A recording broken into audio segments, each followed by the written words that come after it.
Says we are, but where are we?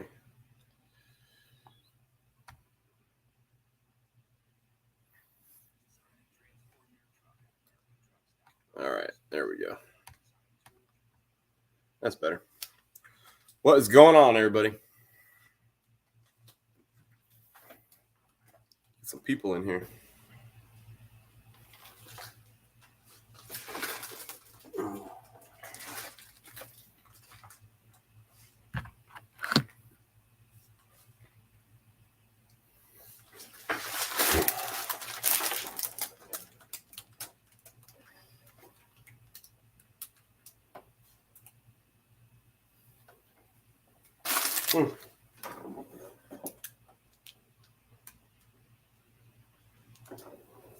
All right. Well,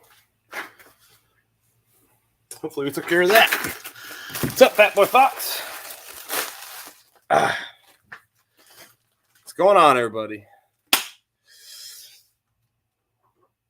The weather is getting exciting. It's going to be 70 degrees tomorrow. I'm going to drive with the top down. Assuming the car doesn't break down. I'll tell you what, there's some spots that are on base that if I drive this thing and it breaks down, I'm going to be doing some walking to get some help.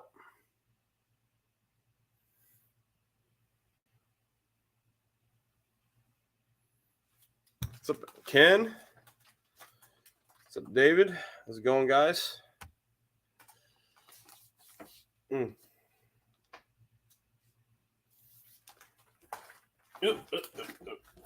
Oh, crap. I got a lot of mess in here, man. My son did me no favors with his toys. There we go. We had 2 90-degree days, and a cold front is moving in tomorrow. Nice. 90 degrees, man. 90 degrees in February. That's pretty ridiculous.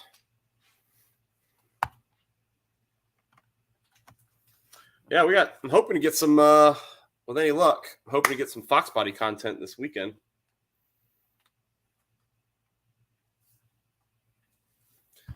Yeah, I was just adding some coolant to the car, checking it out. Yeah, it's been busy, man. I've been so busy, like the stuff that I need to get done on the boss is still kind of like on the back burner a little bit. Yeah, Texas, where I hear you. Yeah, I meant to put on the spoiler this past weekend, but unfortunately, my wife's grandmother passed, so I ended up. My father-in-law had to handle that, and he was going to take my sons to Monster Jam, so I ended up taking my son so he could take care of some business.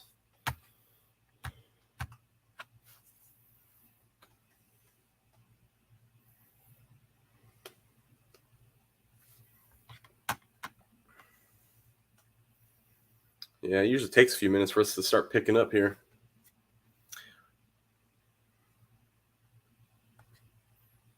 But yep, I'm hoping to get I'm going to take the Fox to work tomorrow. Hopefully figure out something to make a video on. I should be able to figure out something.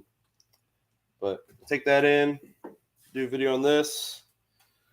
One of the videos I do want to do is just to do a video on how much junk is in the carpet for this Foxbody. Like take the seats out and do a thorough cleaning of the interior. Because I did sit with the interior semi-exposed for a while. Starting early. I started 5 minutes early. 5 minutes early. It's all right. Hey, you know what I do. Like if you're not early, you're late. So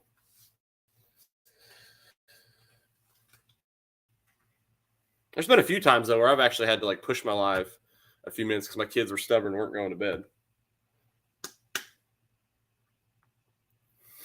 Yeah, I'm excited though. I should definitely be getting some Foxbody content in this weekend. Yeah, what's up, Wasted Talent? How you doing, sir? Yeah, so we'll talk about it again here in a minute. What's his name? Junker Clunkers Not. I watched a few of his videos, and I guess I was like unsubscribed to him somehow. He was running for 1,000, right? And I was subscribed, and then after he got there, somehow I checked the next day, and I was unsubscribed. So fix that. But I guess I'm going to be. Well, I don't know if I should even say, but I'll be on his channel on Thursday.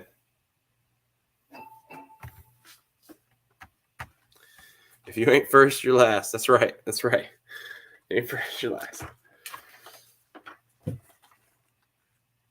But yeah, I was excited. It was a you know, even though it was unplanned. So I took my kids to Monster Jam this past weekend, and obviously, if you've ever here in Raleigh, all they all they have is the PNC Arena, which is where the Hurricanes play, and it's an ice rink. So the trucks have to drive on essentially an ice rink that's covered in dirt, teeny little surface. It's very impressive that they can even drive on it, and usually they have like these, I don't want to call them like the semi-pro guys, but you get like the Carolina Crusher, Megalodon, these ones that aren't like super huge monster trucks. And this time they had the big boys. They had Gravedigger, they had Maximum Destruction. So they had all the big trucks, and my kids loved it, man. It was great. Got to see Gravedigger do a backflip. It was pretty awesome. Probably some short content in there. I actually thought about doing a video on it, but it was just, there wasn't enough there for me to piece a video together. I was just trying to enjoy it with my boys.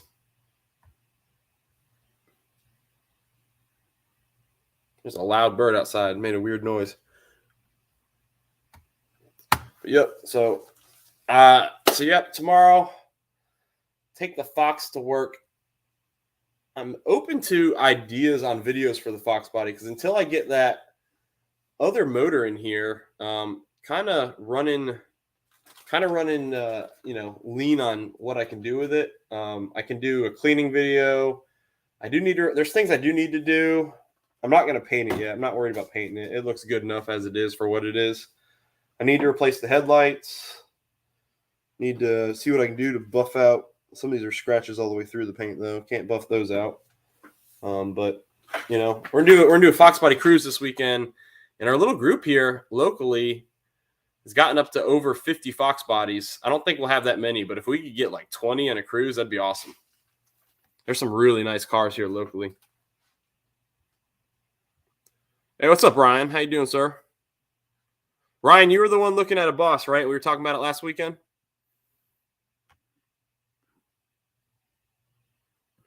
That's a lot of truck flipping in the air.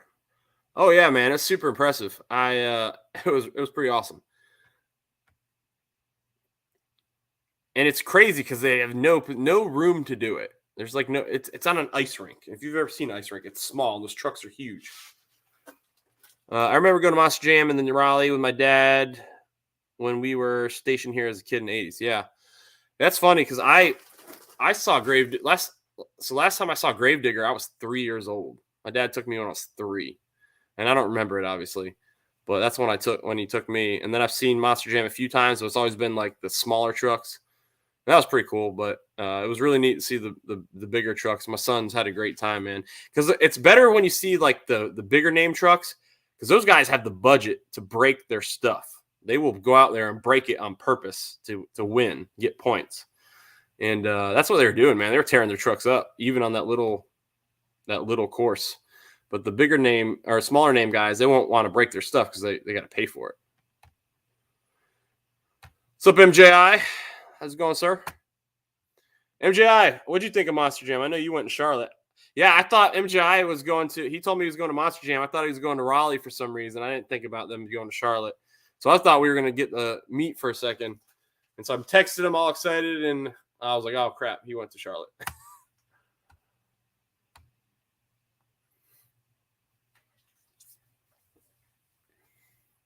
I was, gosh.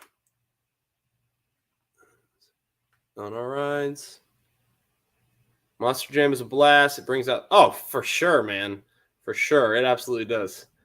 And it's really cool what they've done now. So, like, you used to have like 3 judges that would sit there and judge things, right? But now they made the crowd involved. Like there's an app or there's a website you go to and they give you a code for the show and you get to judge the trucks based on what they're doing. So the crowd judges it, and it's pretty neat. Unfortunately, or not unfortunately, but like the name recognition helps a lot. So like Gravedigger gets lots of votes. So does Maximum Destruction, all that.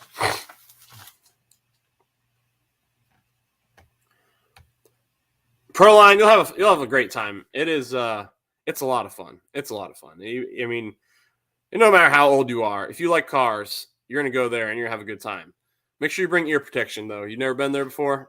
Bring ear protection. Those open headers can get pretty loud.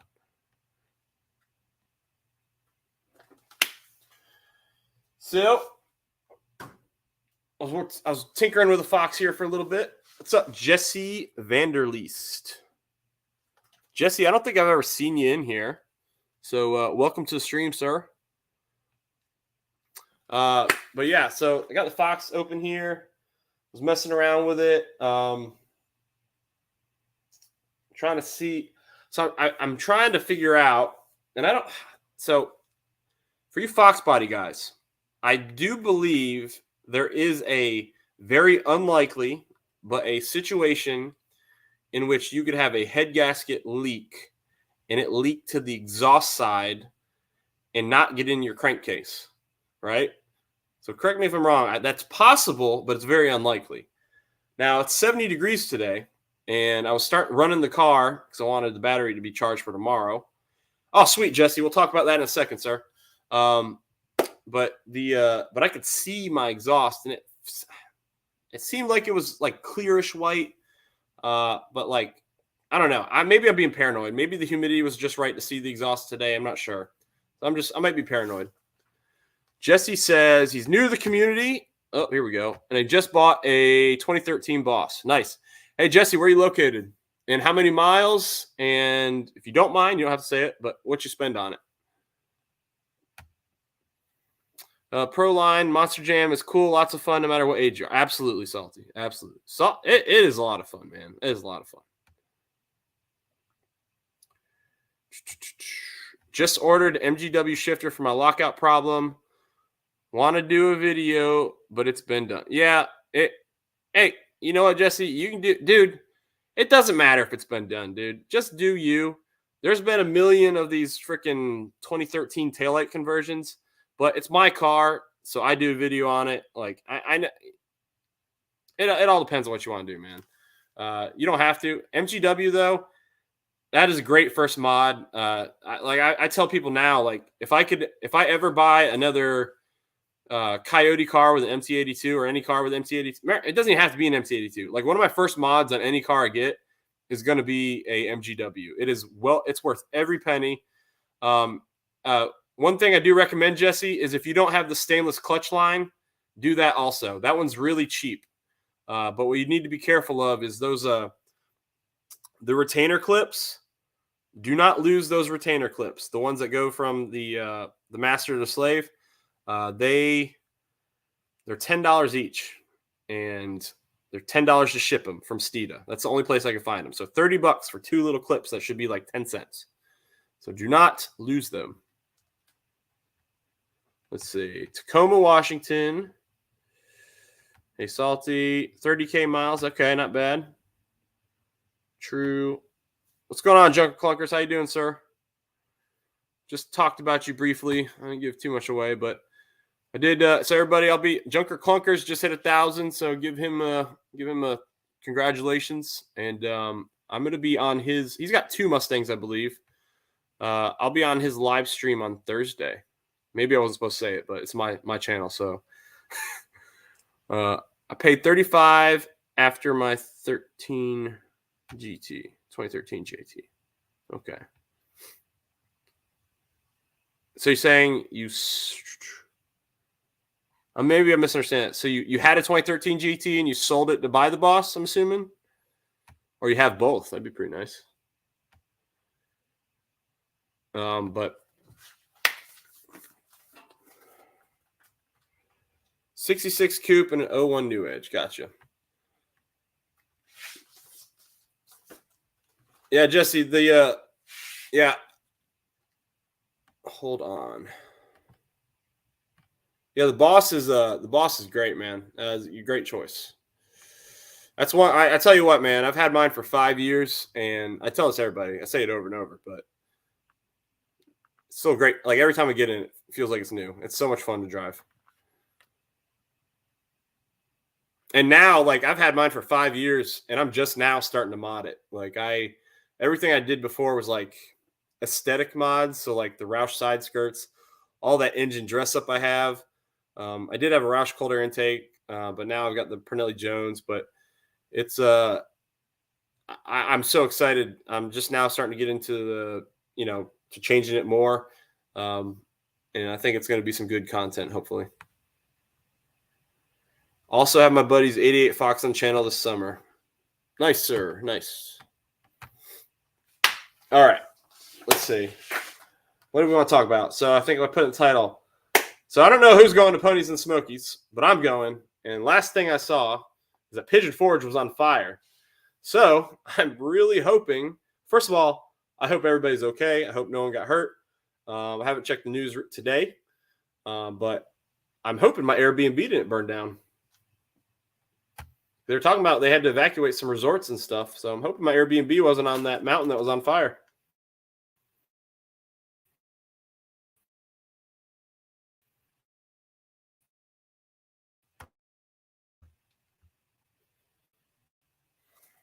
In the North Carolina or Tennessee area.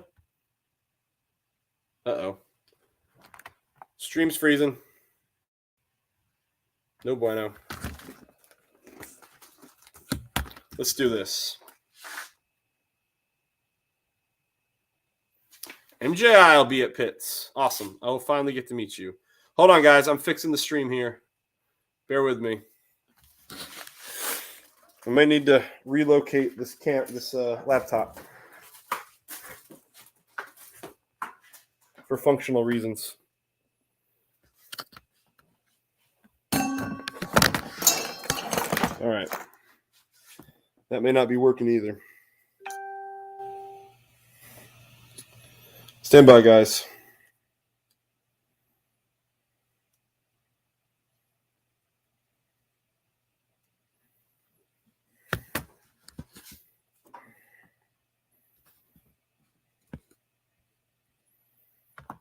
I'm going to mute this guy.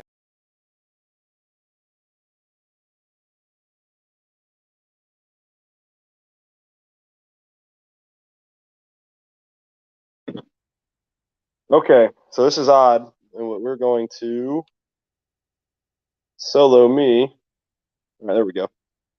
Oh, that's horrible. Clean off my camera. All right, guys, how's the video here?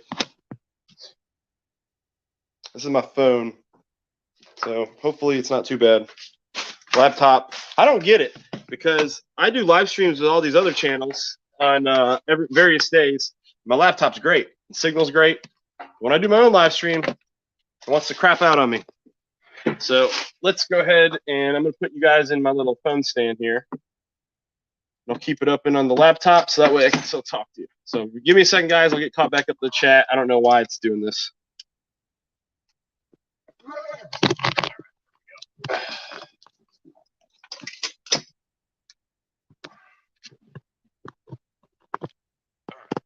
There we go.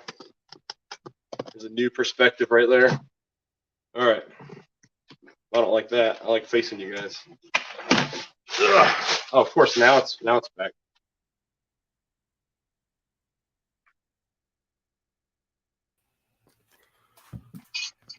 All right. We'll mute that one. Holy crap. Amateur hour here. All right. Here we are. We're back. Let me get caught back up. Sorry, everybody. Sorry. How is it? Is we all right? We good? All right. Let's get caught back up. Where was I last? It's true. I had a cracked head that leaked water out the exhaust. It ran for years like that. That's what I'm worried about, Proline, right there. What you just said is exactly what I'm worried about.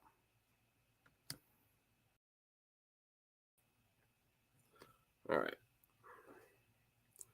And there we go. All right, we're back. Perfect. I paid $35 after my 13 GT. Okay, heard that. Okay, thanks, man. Yes. Hold on. All right, we're getting caught up. We're getting back where we were. Is that what they call them? Is that why they call them in the smiles? I'm lost, bro. I don't know what you mean, David. Where is Ponies and Smokies? Ponies and Smokies is in Seaverville, Tennessee. And this is my first year going. My friends have gone in the past, and a lot of people I've talked to said it's a blast. Everybody has a great time. I bought my 14 GT Premium for 18 in December 2019, traded in for 20. I put that towards my boss. My GT had 75K, and AC and the clutch was going out. Dang. Give you 20 for it. Dang. Probably so. Jesse, tell me this. Did you sell it to CarMax or do you sell it to Carvana? I'm going to guess you sold it to Carvana. That's my guess. Carvana bought your car, didn't they? We can hear you good, but it's glitchy. That's better. Better now. Best choice I've made. Totally different animal altogether. It is, man. It is ridiculous how it's crazy how much more stable they were able to make another solid rear axle car. That's what blows my mind. I'm way behind now. What's up, Paul? How you doing, Paul? You should have said the line DWW said on his video. Dudes with wrenches. What's the line Dudes with wrenches said? I don't know what you're talking about. Say hi to Paul. Hopefully someone took care of this guy. I think they did. Allison Bradbury. Block user. Hi, Matt. Hello, everyone. Hey, Miss Sally. How you doing? Went and picked up some parts for my 82 GT today. Damn used parts. Oh, man. Everything's getting expensive. And now gas is getting outrageous right now. Like, I just paid the same for my gas for my regular daily driver that just a few months ago, I was paying for the Boss and the Fox. Like, I was, the 87 cost as much as 93 did a few months ago. And they're talking about it hitting $7 a gallon. $7. Now, I'm going to survive that. If it hits $7 a gallon, I can survive that. I don't have to change how I spend things, like change my spending priorities to accompany that, because I don't have to drive very far. But not everybody can do that. And then not everybody can afford an electric car. Not everybody can afford to just go up and buy a used fuel-efficient car, because those are expensive. So this is putting some people in a bind. We're saying hey to David. Yep, that was a troll. Hey to Paul, Sally. Salty projects, they are. I also bought some a few weeks ago and almost paid new prices. Dang, Ken. I paid over $500 for the MGW shift. That's still about normal, Jesse. That's not a bad deal. Let me put it that way. MGW is not a cheap option, but it's it is well worth the money. Should I bother with the clutch? Jesse, and personally, my opinion is, unless the car is acting up, unless the clutch is failing you, I wouldn't mess with it. Since you don't know the status of the transmission fluid, unless you can get assurance that it's been changed, I would change that, and I'd put some new fluid in the MT82. It's never a bad thing to keep that fluid changed pretty regularly. MT82, you need to be wary of third and fifth gear. Fifth gear, you can overpower pretty easily, and you'll turn it into another neutral if you're not careful. LNR, I feel ya. It's getting crazy. Almost come out cheaper these days of buying cars already built. Yeah, you're not wrong, Salty. You're not wrong, man. I tell you what, you're talking about prices, right? I'm so happy I bought my Caliber Stage 3, the transmission for the Boss. I'm happy I bought that when I did, because, I don't know how I would have afforded it now. A new one is I think a new one that's off the shelf is like $4,500, and I've got it. And that's without like the 23 to 26 spline conversion. There's a bunch of other options that are on this thing that the base one doesn't have. So it's really like, almost a probably $5K, $5,500 transmission.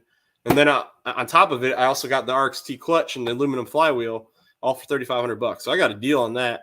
I still got to sell the aluminum flywheel and buy a light and steel one for the boss. Let's see. I typed Smokies on the phone. Type that as on. Oh, gotcha. No. What do you mean no?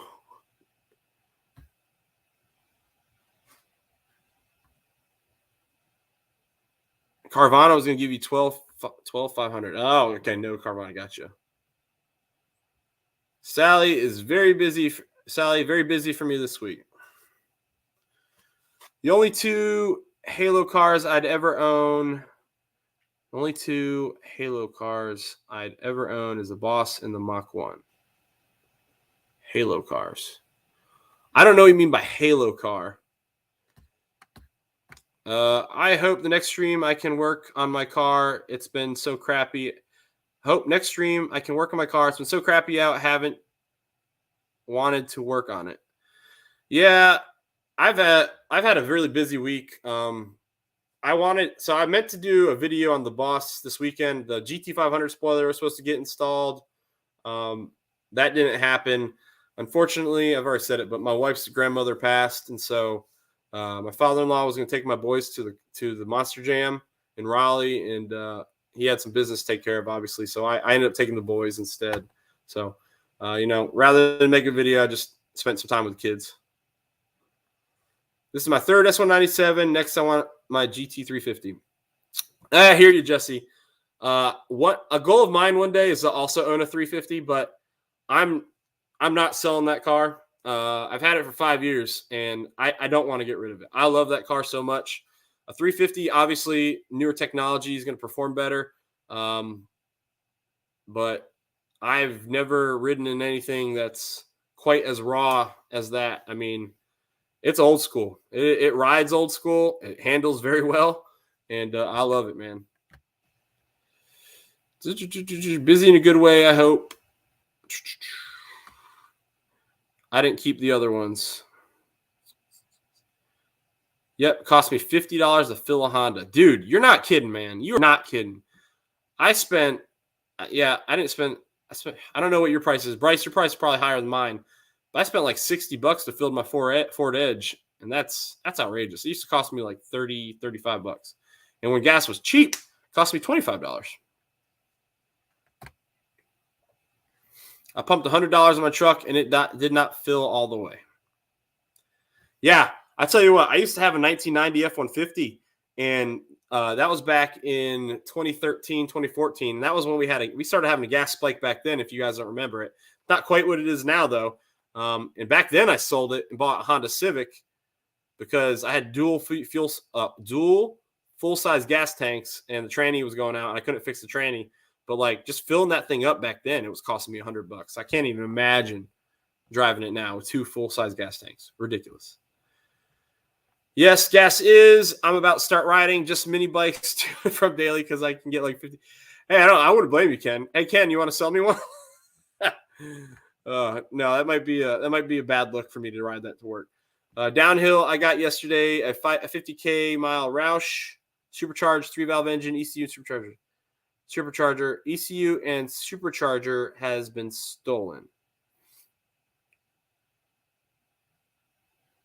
Ford Blue, you saying you have it and then it was stolen?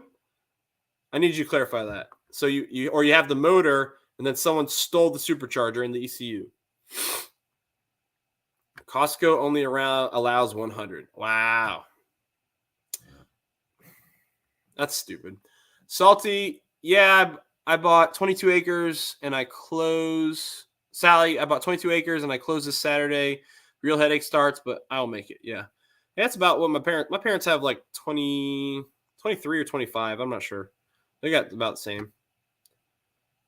Blue. And that's going to be nice because, everything's getting so expensive. I might go start visiting my parents. That's a decent amount of gas to get there, but it's like a camping trip for my kids. They can camp in their back. They can camp out in the woods.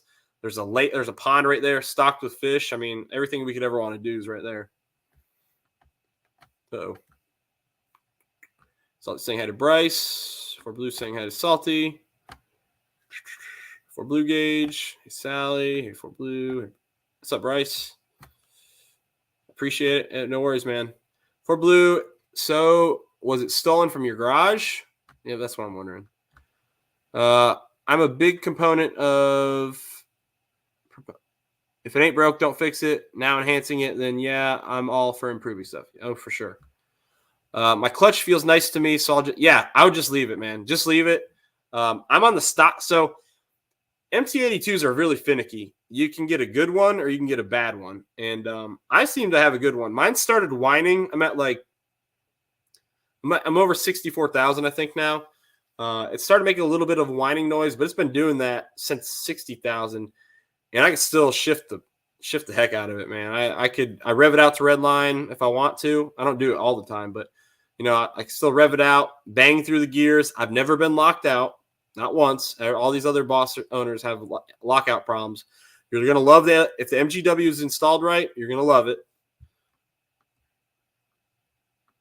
There's one person I've seen who complained about his MGW in the group, and he went to a Barton, and I think he made a mistake.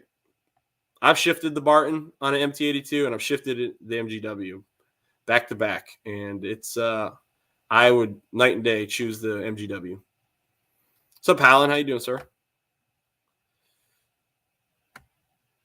Salty, that's so exciting. Congratulations. 22 acres will be amazing. Oh, yeah, 22 acres. That's awesome. My parents, my dad offered us an acre on his property. So, maybe one day I'll take it and build something on it. Who knows? Anything other than a GT? Howlin'. No, I got it because his storage was broken too and ransacked. They took a lot of stuff and he gave up because of cost of supercharger. But he gave up because of cost of supercharger, so I got engine and ECU. Got it. Sally, yeah, it's been a lot of fun once all the building is done. And thank you. I also got a 3650 that I'm going to put on the back of the Coyote. Nice. You still selling that Coyote for Blue, or are you going to build it? You should build it. Throw it in one of those Foxes. I'm waiting to see what you do on those big block motors. I don't think I'll sell mine either. This is my dream ride, dude. Yeah, and if you, I haven't looked at the numbers, but I mean, as far as limited run, I know the numbers for the bosses. The bosses made relatively, if you include the Laguna Secas, roughly 4,000 2012, 4,000 2013.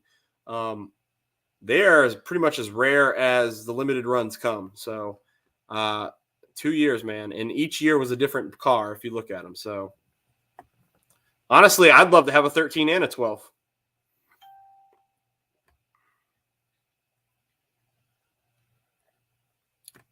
Howlin'. Yep, for Blue. I think we said hello already, but hello. It's a 3.78 here, and I'm half an hour outside Philly. It's at 3.78 here. I'm half an hour outside Philly, okay? The Foxes, howdy. Hey, Tim, how's it going, sir? Thanks for hopping in. Smack those thumbs up, people. Let's show Browse for some love and support. I appreciate it, Tim. Yep, please hit the thumbs up, guys. It helps out the channel.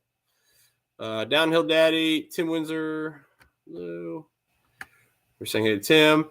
I have an engine ECU. Supercharger has been stolen. Got it. Okay. And, man, I am not keeping up today. I got to get going here. What's up, Downhill Daddy? There, changed my picture. Okay. Nice, Jesse. Jesse on the Facebook. Feel free to hit me up, man. Reach out and send me some pics. I don't mind checking them out. What's up, Howlin'? What's up, Randy? Randy, I watched that video, man. I'm kind of bummed because I was hoping I keep lobbying you to come to Ponies and Smokies. So I want to see that car, but now you got it in the shop. So I'm excited to see what that orange looks like. That orange is going to look sick on that on the black wheels. This is my new Boss 302. Yeah, from what I can see, it looks really good. It's a teeny little icon on my screen, unfortunately, because I'm on the StreamYard app. We're saying hit it boosted for blue gauge, so that 3 valve has been beefed up and has beefed up internals. I don't think they did that. I don't think they beefed up the internals, honestly. I might be wrong, but I don't think they did. I think they just threw the Roush charger on. I might be wrong, though. I'm planning on selling the heads in ECU and roll the short block into my shed. Just dodged a tornado. Got scary funnel cloud, went over our heads. Dang. Well, I'm glad you guys are all right, man. Saying hey, Sally, boosted, salty, lots of hellos. Finally catching up. Mr. Mach1, hello, all my YouTube friends, all you stud muffins. What's going on, Gary? Saying hey to Gary. Thinking of going Coyote and 3650 swap in the 95 GTs, so it'll be profitable. That would do it, man. But then you'll drive it and you'll want to keep it. Hey, Mr. Rock 1.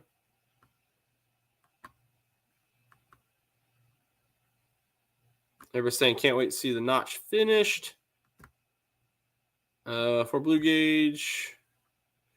Blue, that would be smart swap. It should bring money when it's done. Oh, yeah, for sure. So it's project. Hey, buddy. Down today. Yeah, buddy.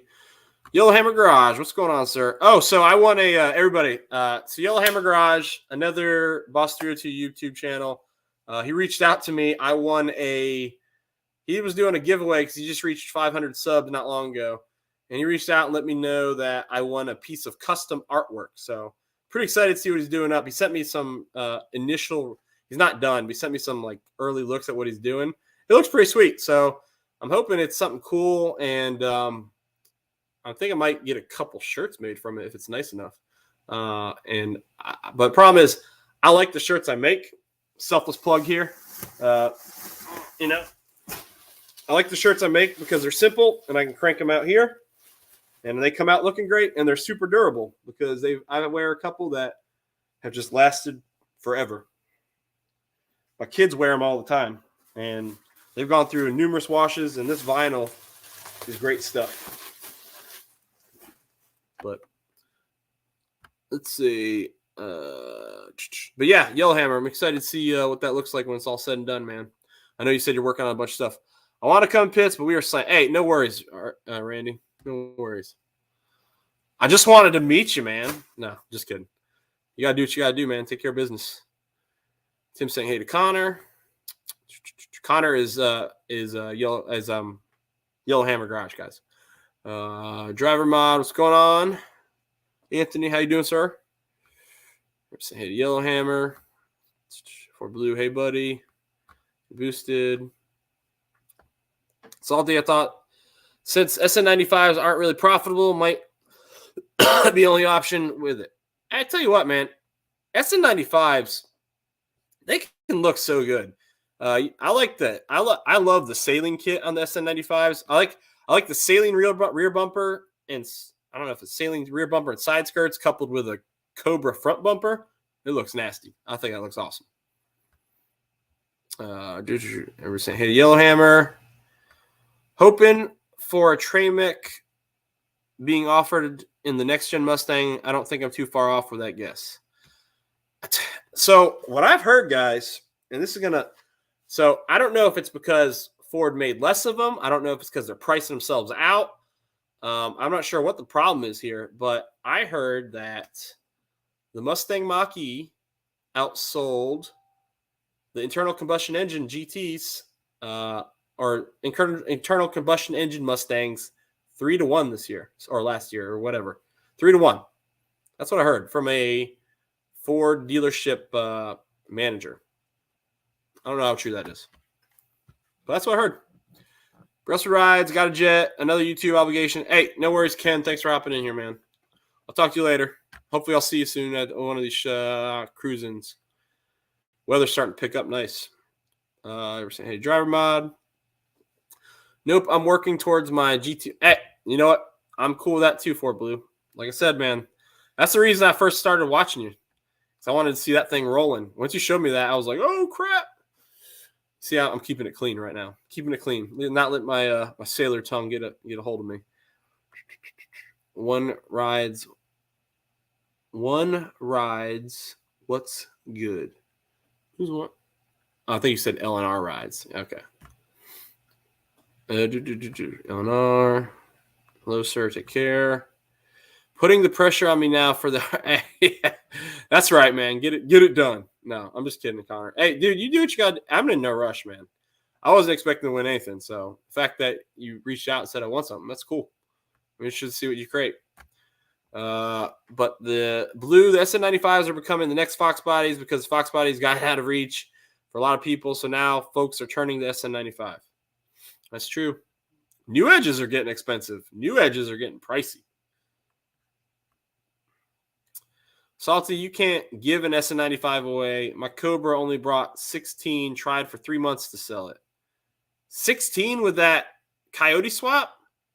No.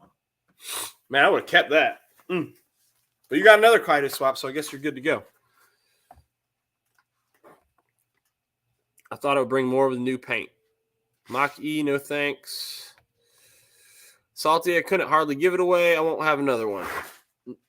No freaking way. How many 2021 Mustangs I see on the road? There's no way that's true. Maybe it's talking about in 2022 so far. I'm not sure. I've seen a couple Mach-Es. I've seen a few Mach-Es around here. And how do you know they're 2021, Anthony? You don't know if they're 2018, 2019, 2020. You don't know. Let's see.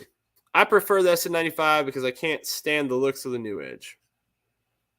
I like the New Edge, man. I like the New Edge. I wouldn't mind owning one. And we are finally caught up. Sweet. So, yep. It's supposed to be 70 degrees and nice tomorrow. So the convertible gets to come out for a drive. If I end the stream early enough, I might install the GT500 spoiler tonight. I didn't want to do it in my garage because I'm going to want to get some nice shots of it outside. But you know what? I want to get it on the car. And I'm tired of waiting around. Google, but Ford's announcement that in June 2021, the gas-fed Mustang Coupe and convertible were outsold by the all-new electric Mustang Mach-E is fully in Shake the Magic 8-ball for answers. Shake the Magic. Foxbody is iconic. Gary, I'm not. Hold on. Let me reread this, Gary. Throwing me off here. Google, but Ford's announcement that in 2021, the gas-fed Mustang Coupe and convertible were outsold by the all-new. Okay, I'll have to check that out in a minute. I can't copy and paste, unfortunately. Well, I'm just saying what a dealer got. I don't really care, honestly. I haven't been following it, man. That's what some dealer manager in like the Boss Owner group said. Maybe he's talking about at his dealership. No idea. I just got that off Google.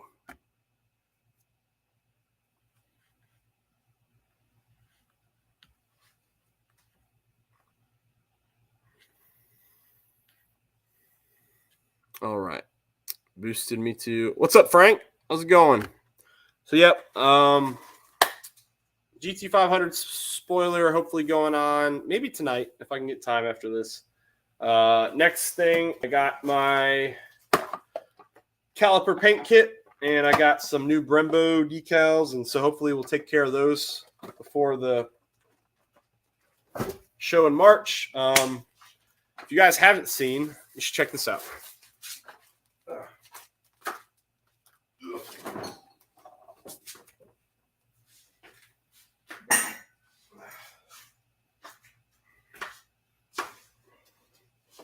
This is my ridiculous setup to haul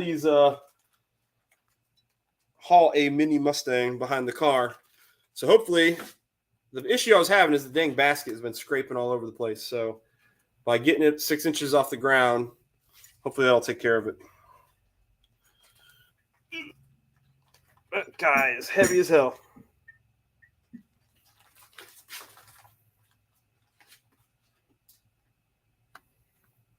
Let's see, Mr. Mach 1. I like how they specified only in June. Sounds like a trick on wordplay to boost the sales outlook. Hey, you might be right. What's up, Frank? Frank 3 saying, hey, buddy. Try my boss. Oh, what's up, Colton? Let's try my boss. Okay. T. Hetzler, hello, sir. Everything is great. Going good. My kitchen's getting back together. I have a downstairs bathroom. Super exciting. Super exciting. If you guys don't know, my house kind of had a plumbing issue. And so I basically have my whole downstairs rebuilt. So I have cabinets that have no counters yet, no kitchen sink, but I finally have a downstairs bathroom again. So that's nice. I wish Ford would make a 2025 Fox same size as the old with a Coyote offered in manual and auto. Yeah, that'd be nice. But I'd be interested to see like what they would do to like how you can go retro with that without making it look stupid, you know? I'd like to see like if they could do like a modern 4i, I think that'd be awesome. But I know a lot of the guys who in the past, a lot of people have gone from the 4i to the what the heck's that next body style called? One of you guys know. You guys know more than me. From the 4i to the next iteration of Fox bodies. So I'd be curious like what it would look like. I saw a rendering of one, and I did not like it. So the artist who rendered the one I saw, I was like, please don't make that. But I'd love for him to make a Foxbody, Randy. That'd be awesome. Or a throwback to it, you know. Please hit that like button. Yep, please do hit that like button, guys. Helps us out. Hey, boosted. Hey, T. Hello, Yellowhammer Garage. Maybe all I know is I haven't seen many Mach-E's on the road. I am in Detroit. Well, you're going to see more internal combustion engine Mustangs no matter what, because they've been selling them longer, right? But I have seen some Mach-E's around, and I want to drive one, personally. I do want to drive one. I've heard they're fun. I've heard all electric cars are fun. Like, they're just, they're really torquey, so, you get all the torque immediately. It's like a roller coaster. Mr. T. Try boss low.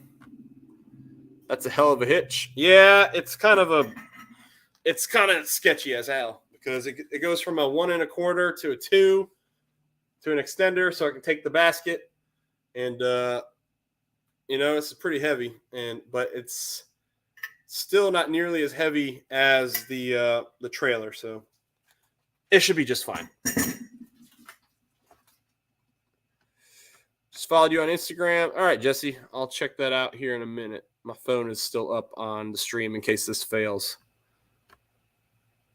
Frankie. One low, 5-0. Hello, my friend. One hung low.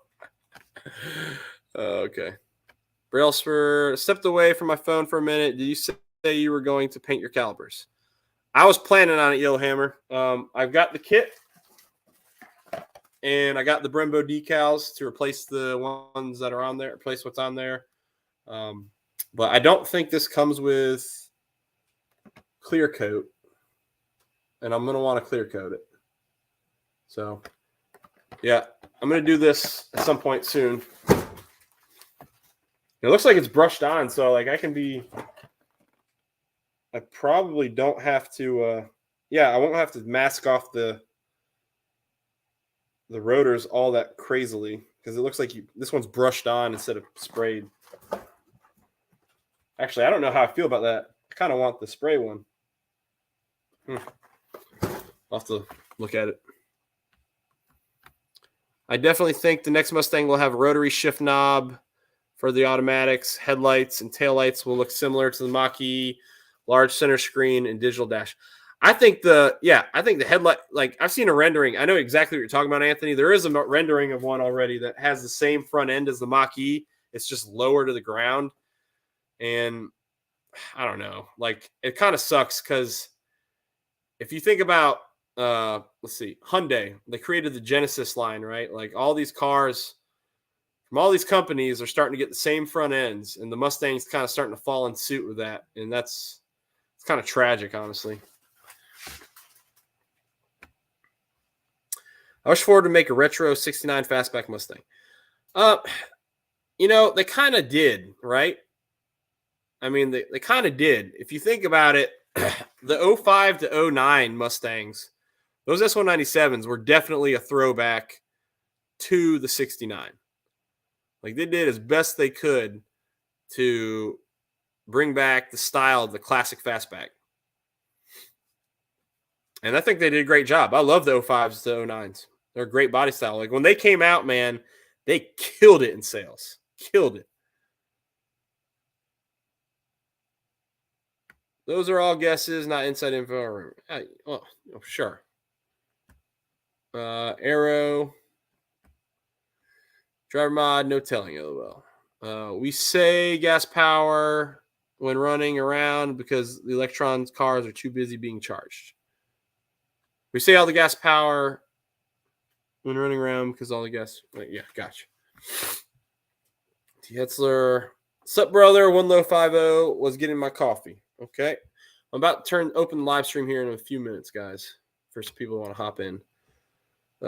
Sup, Frank 3 Stangs. I don't think Ford will ever do a retro Fox look. The Foxbody is the least Mustang looking Mustang made. I think that's an accurate statement, Mustang Nation. The least Mustang looking Mustang for sure. Is it more so than the Mustang Gias and all that? Mustang 2s? I know the Mustang 2, I guess you could say it sort of resembles the front ends of the 60s. A little bit. Not much.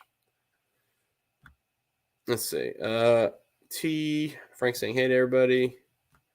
Purewell, Frank. Hey, Mustang Nation. Did I say hello? I think I did. Maybe not. But thanks for hopping in, Mustang Nation. No running horse in the grill except for the 93 Cobra. Taillights are Barefull tri-bar. It's an icon, but lacks too much of the iconic Mustang look that Ford would like to hang their hat on.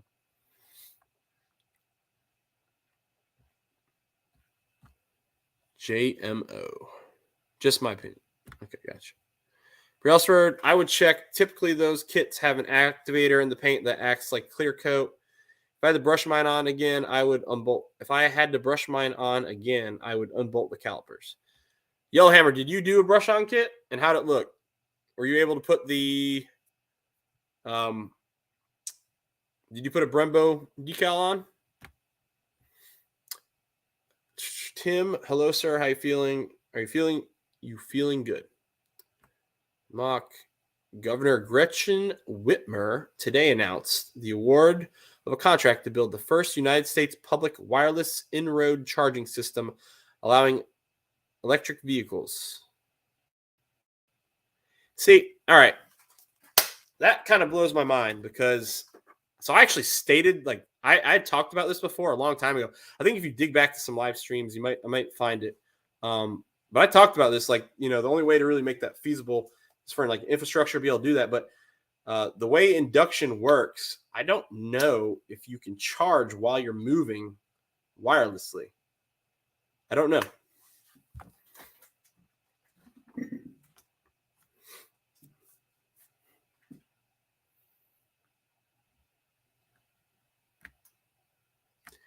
EV to charge while in motion and stationary. Electron was selected to build an electric road system in Detroit as part of the inductive vehicle charging pilot program. See, great idea. Now think about this. How often, okay, Gary, you tell me, how are those roads in Detroit? Do they last? Do they last through winters? Now what happens when the snowplows come through? Are they going to rip that charging system out of the ground? Are they going to jack it up? Potholes come in? Does it put a whole grid out? Curious how that's going to work. That's going to be the budget for road maintenance is going to go up so much. But I guess it all depends on what they build it from, right? What they make the roads from. The 1411 The 11 to 14 looks most like old muscle to me. I don't know. I'd say the 05 all the way through the 14. The 11 to 14, it's more modern than the 05 to 09. They were missing the upper quarter panel scoops, and they had full quarter panel windows.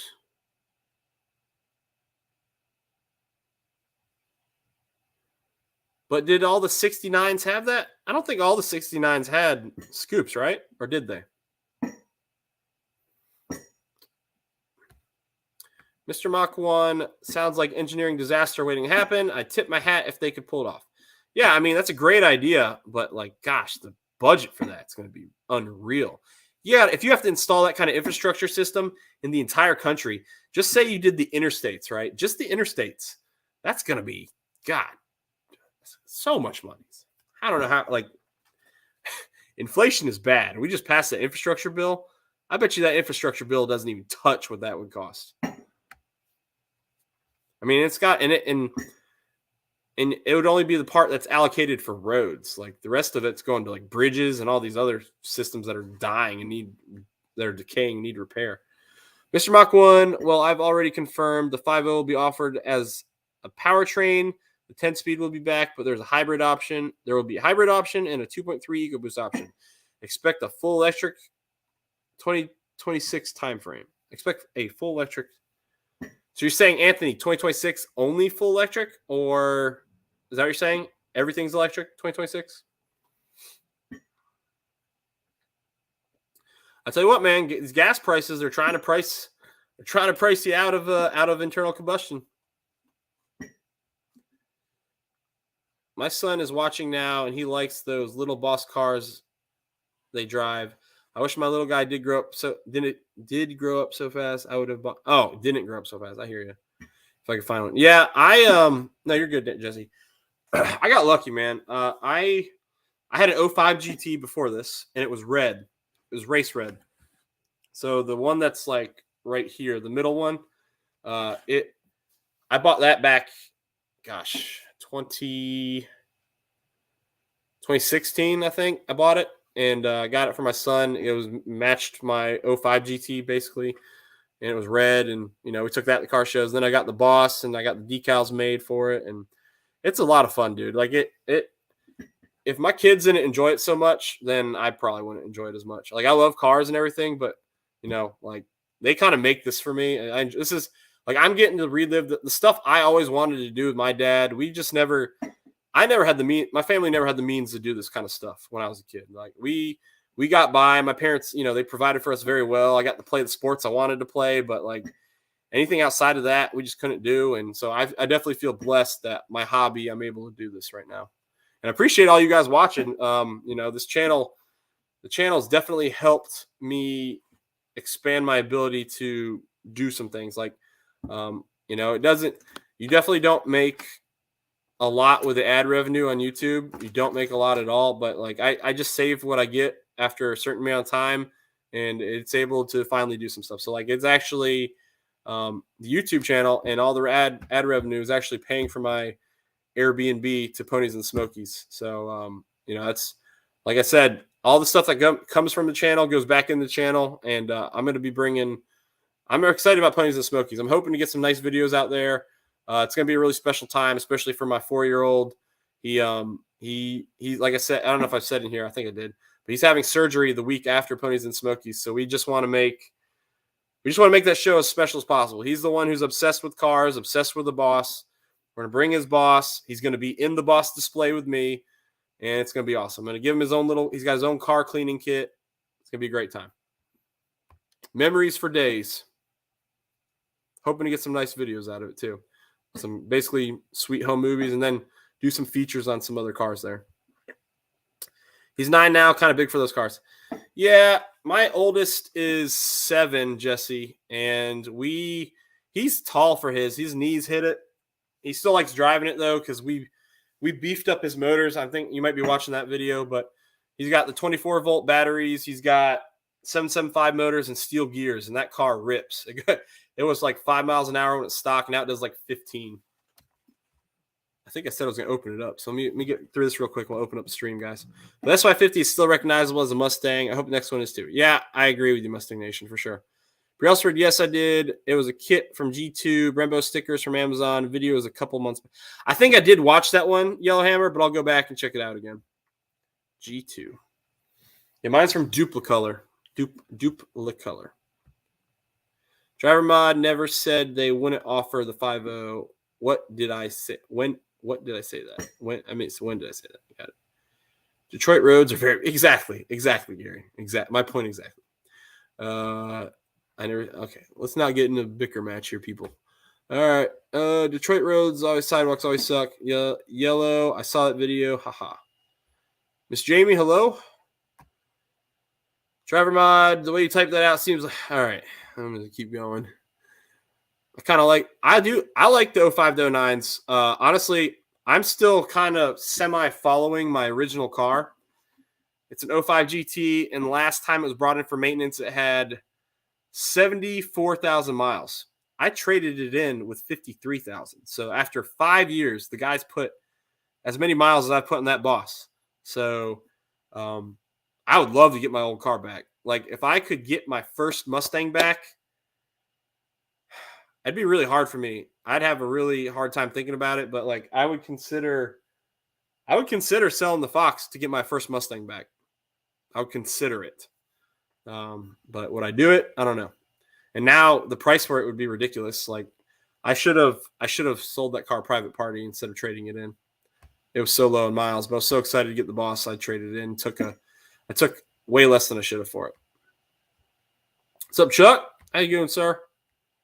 Weather's getting nice, Chuck. About to start time to drive that Foxbody. Oh, great. I lost the comment. Or it's about time to start driving that MGB. One more week, and I'm heading back to Texas. Nice. Versus Jamie. Hey, Victor. How's it going, sir? 05 to 09 with Coyotes. Oh, yeah. Yes. That's an easy one to do, man. That's easy. Everything kind of should bolt right in, I think.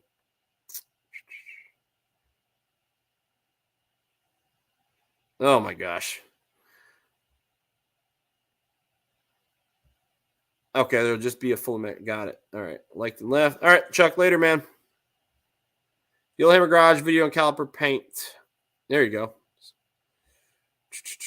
Keep an open mind. You guys, just knock it off. Knock it off. Come on, guys. Can we all just get along? All right. Oh, there we go, Gary. All right. Appreciate it, Tim. Broken Tool. I've seen some awesome 05, 09 cars. Yes. And they sound, when you cam in 05 to 09, you look up 05 to 09 cammed mother thumpers. Mother thumper. I think that's what they're called. It's like spelled stupid. But they sound so good, man.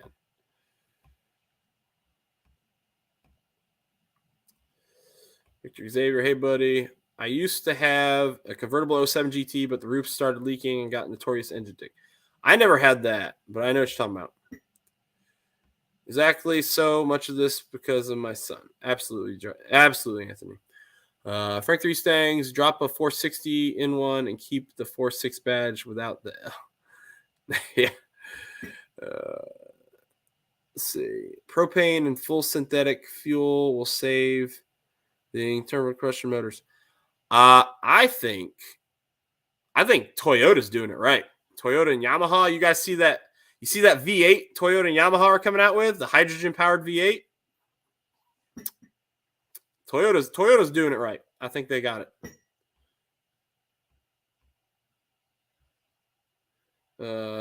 I had a 460 250 reliable.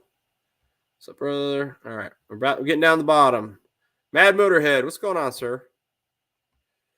302 Nightmares. What's going on? Another Boss 302 YouTube channel. What's going on, buddy? I'm about to open up the stream, so if you guys want to hop in here, feel free.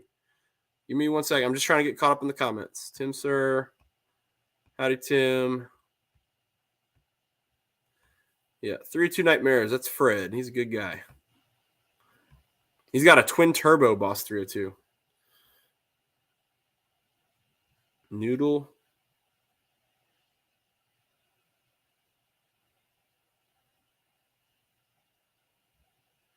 Noodle Impalas are the best. I don't know who you are, so I think it might be your first time, but we'll see how you doing here. Kind of concerned about who you are, but we'll see. Welcome. Put a voodoo in an 09 Boss. 09 GT, yeah.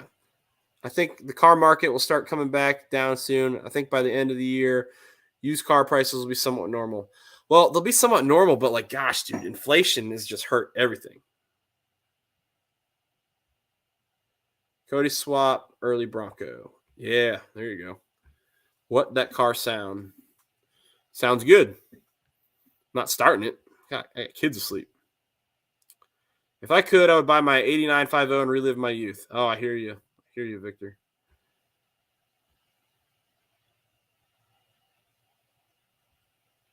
Do you use Lamborghini before?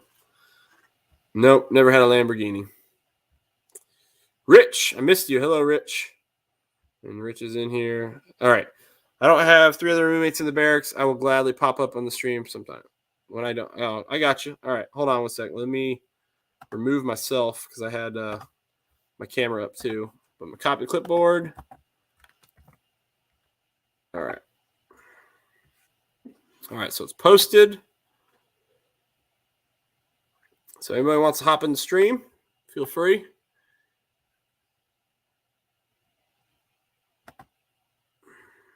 Pin message. And it should be pinned. All right. Yep. Anybody wants to hop in is welcome to hop in. Gary's here. What's going on? How you doing, man? I'm doing good. Anyhow, so I guess Michigan's going to be one of the first ones to try to put that charge system in. Well, it's funny. I don't know. I've been talking. I love engineering. That's like my background, right? And so I've been talking about an induction system like that with my dad, and we've been having conversations about that. I just didn't know how they could physically do it because the way the coil's got to be wrapped, there has to be coils somewhere to cause the induction. So I'm just, how are you inducing the charge? That's what I want to know. So, but my question is it going to be charging stations, or how are they going to do it? You said it's in the road, right? That's what you're saying? I'm just, the only thing I printed on here is what I copied and pasted. Well, I mean, if it's like, hey, we're going to put it in these public parking lots or something like that, that's one thing. That'd be doable. That'd be very easy. Now I don't know, I guarantee you, years from now in the future, I mean, that's going to be a large amount of electrons moving around, induction, and all that, right? I'd be very interested in the future to see, I guarantee you, 20 years from now, we're going to start hearing about some studies, some cancer studies, and did all these charging systems cause cancer in all these people? Could be, but I mean, I just don't get it because what are you going to do about emergencies and stuff like that? You're out in, Timbuktu and your car stops running because the charge is gone. It's just kind of crazy because I don't like thinking. I hate conspiracy crap, but it just feels like we're being priced out of these motors now, out of these engines. It's getting ridiculous for this gas prices. We easily could provide. And I'm not trying to get in politics here because you guys know what I do for a living, and so I don't talk politics. But it'd be very easy right now to provide some relief for the public. Just open up the freaking Keystone line.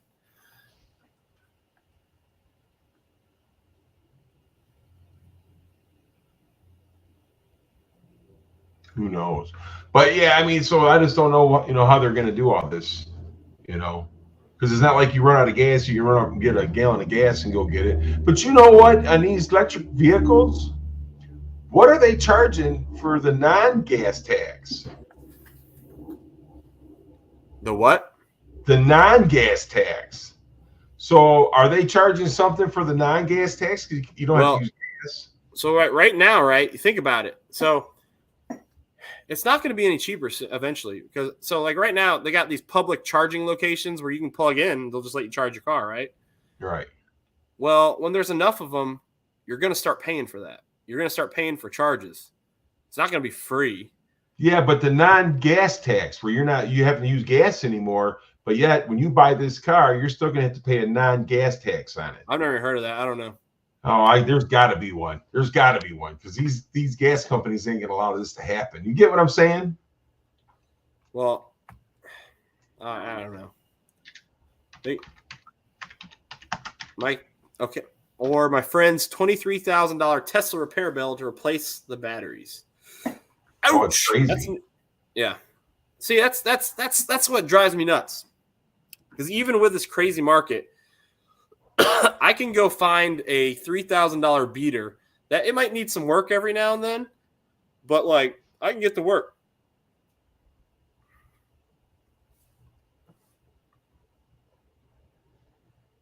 $929. I'll do it again with a better tire. Nice. Fred, why don't you come in here and talk about your car, man? What the heck is that? What? I don't know what that is. I can't decide. I feel like I might have two trolls in here, but I can't decide. And I'm not trying to kick anyone. They haven't done anything bad yet. Right.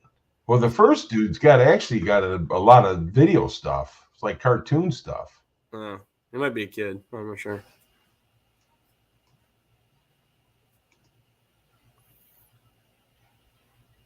The batteries are essentially the car, so it won't really become usable to replace unsensible.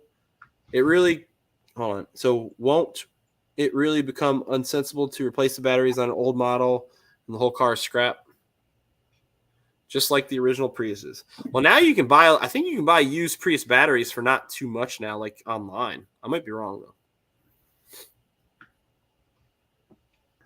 I've never dealt with any of those cars. I couldn't tell you.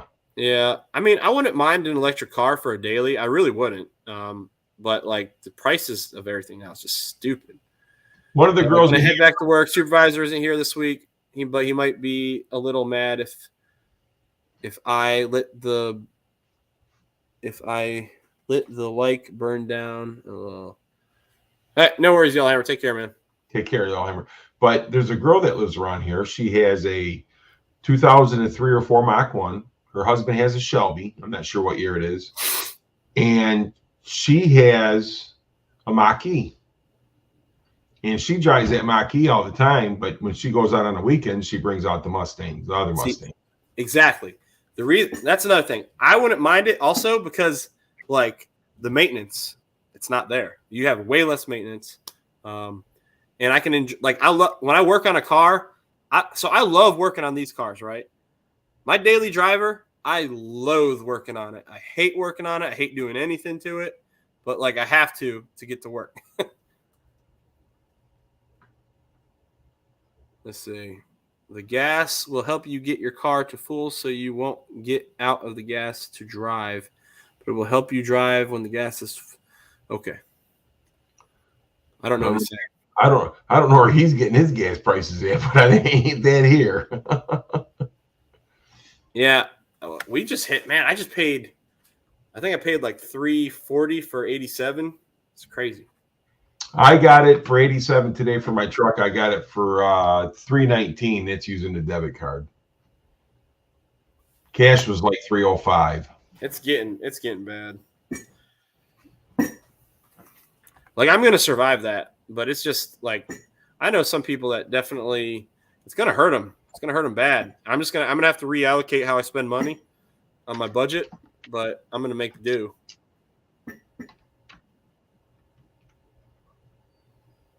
Hey Tim, I appreciate it. Yeah, they're not doing anything right now. They're just kind of hanging out. I think you'll know, Tim. Tim, if they need to go, you'll know. So I remember in 2008 when it went to $5. I was in high school. I remember it was expensive back then. I just went to college. So I remember it was expensive, but yeah, I don't remember how expensive. I remember gas started getting expensive in like, I don't know, it was 2012, end of 2012 into 2013.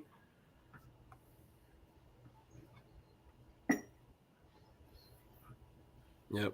But yeah, I'm gonna drive the Fox tomorrow, and I'm praying to God. I got to go somewhere on base to where I go through this like really, it's like probably a 5-mile stretch of road where there's literally no cell phone signal. So if I break down, I am effed. If I can't wave someone down, I'm completely screwed. I haven't driven the car in a while, so I'm hoping to be able to squeeze a video out tomorrow on the Foxbody, or at least get one made. Okay, so this is kind of what I'm talking about. Michigan has $135 annual fee for non-hybrid electric vehicles weigh less than 8,000 pounds. It's $325 for those vehicles that weigh more than 8,000 pounds. The state charges hybrid owners an extra $47.50, and PHEV drivers add another $117.50. These fees and indexed to the state gas tax and would raise would be increased. Well, I guarantee. Well, I bet you. So I bet you part of that is. I bet you that tax part of it is to cover electric usage, electric public usage. Well, yeah. So, but the gas company, I'm wondering if they're receiving anything from this too, because they're not going to be using gas anymore. I don't know. I'm surprised they're not strong arming more. Oh, hold on, guys. I got something from work on my phone. I got to check real quick.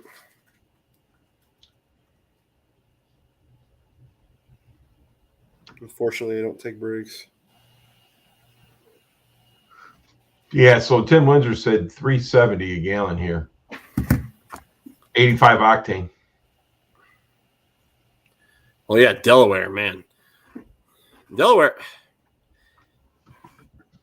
I tell you what, Delaware is not a state. Tim, God bless you for living there. It's not a state I enjoy driving through because the Delaware State Police, they are trying to make their state some money.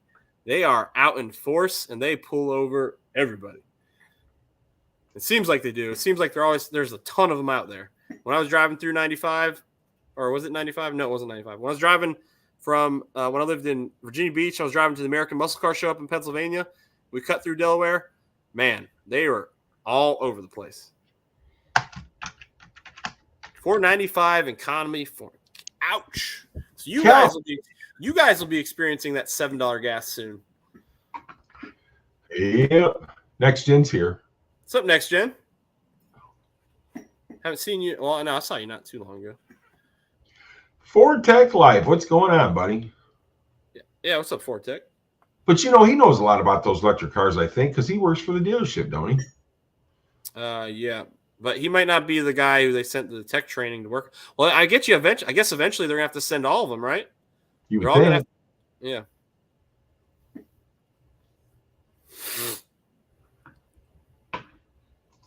Yeah, I just don't know how they're gonna work it. I don't really see it happening, but then again, you know, hey, they invented the telephone one day. Now we got telephone poles everywhere. And Next Gen Boosted came in saying the exact same thing. He said he saw a tornado form right over his head.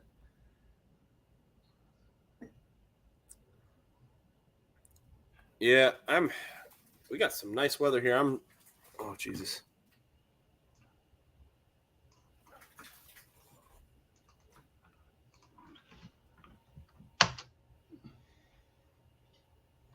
Where is Sublime? No idea. When I moved up, Tim said when we moved to Delaware, he got pulled over for 1 mile per hour over, got 3 points and $150 fine, fought the 3 points. Yeah. I tell you what, when I go through Delaware, I set it to the speed limit and I stay there. I'm not getting a ticket in Delaware. Next Gen said, hey. Yeah, stay safe, man. Like if you hear sirens, please get off the live stream and go duck for cover. Well, Kentucky had a bad tornado or something, I think, here recently. Yeah. I'm surprised we're not getting horrible weather right now. I mean, we might get that stuff here soon. What's up, Street Fox?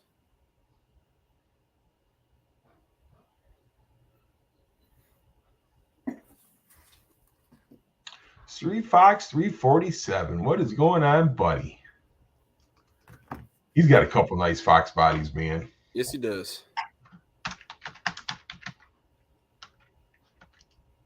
Yeah, it's gonna be when I wake up in the morning. Usually it's cold. It's gonna be like 62 in the morning. So I'm gonna drop the top, get some coffee on the way to work. It's gonna be a good morning.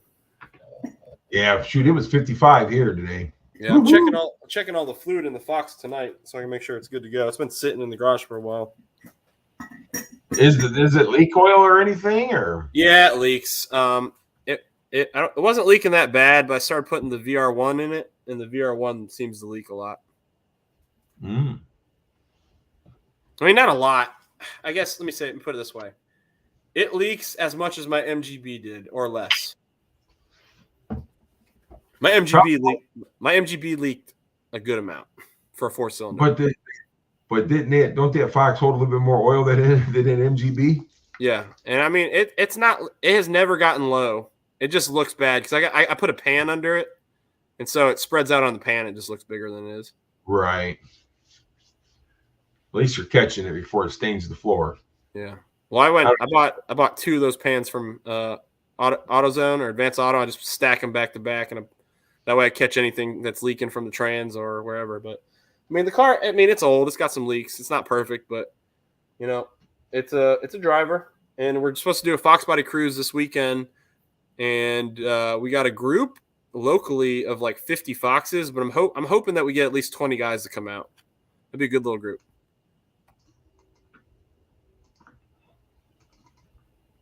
Let's see, Street Box or saying, what's up, Sean? How many people you guys did last time? You guys had 40 or 50 last time, didn't you? The Fox cruise? No, we had 6 Foxes and a Mach 1. Oh, I thought you had more than that. No, 6 Foxes, but that was the first one. And we literally were a small group of like 10 people, so like 6 of the 10 showed up. So if we can get 20 of 50, that'd be awesome. What's up, Mike? Mike, I hope you're feeling all right, man. Mike's Garage is pretty smart about this electric stuff. Get his butt up here. He does a lot of research. Yeah.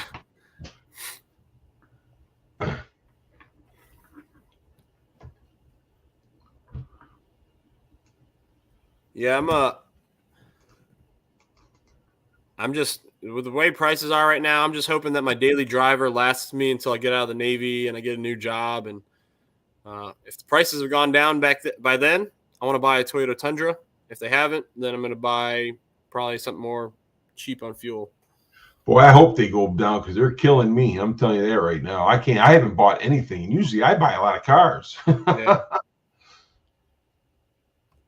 Got a snorkel on my truck, just about done on my checklist for my rig build. You see my post on Facebook, Matt. I think I did, Sean. I think I did. I'm going to have to double check it. Let me see. Hold on. Sean has been a long time subscriber back in the old MGB days. Stuck around. That bike is cool, Sean. All right. How long ago did you post it, man?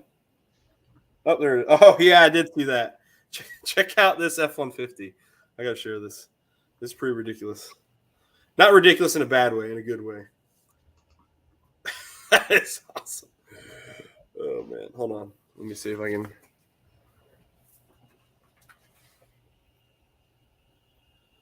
Oh, okay. That truck's ready for about anything. Yeah, man. It looks like that's a monster. I remember seeing you post that. Yeah. Mad Max machine. I hear you, dude. That's awesome. Max. Tundras are thirsty, but yeah, they're thirsty. But I don't want the new one yet. The twin turbo V6. I want the 5.7. That 5.7 gas motor is a 400,000 mile motor. That motor. Look, I got friends that's got those things, man, and they love them. I want one. So my dad's got one. My brother's got one. They're such good. Like my dad has one. He put in like 2 years, or yeah, not 2 years, maybe 3 years. He got over 120,000 miles real fast, and man, just driving it, it just feels like it's still driving brand new. Like it's not even broken in. That's what it feels like.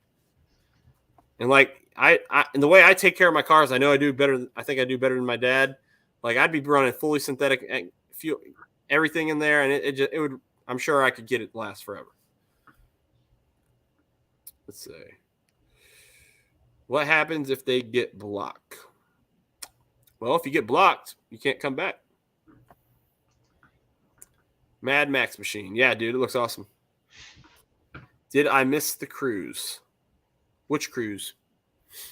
If you're talking about my video, I had a cruise video, but if you're just talking figuratively, you can come to East Coast and come cruise with us on Saturday. Might be a hefty flight ticket for you. I'll tell you what, you fly out here, I'll pick you up at the airport and you can ride with me. How about that? I'm going to redo the 700 R4 and bolt it up to my 350 I have in the kitchen. You have a 350 in your kitchen? Nice. That's awesome. My wife would kill me. Yeah, I'm allowed a few car parts, but I don't think I have any engines in the house. You'd be eating a bite of steak and then you changing out valve covers. Looks like a Ford Army tank. Yeah. I'm not a fan of Japanese cars, but I really like the Tundra. Well, okay.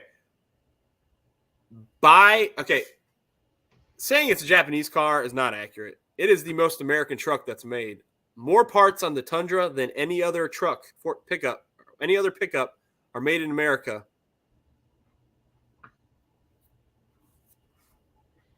I couldn't tell you. Oh, I know for a fact it's true. The Tundra has more parts made in America on it than any other pickup sold in America.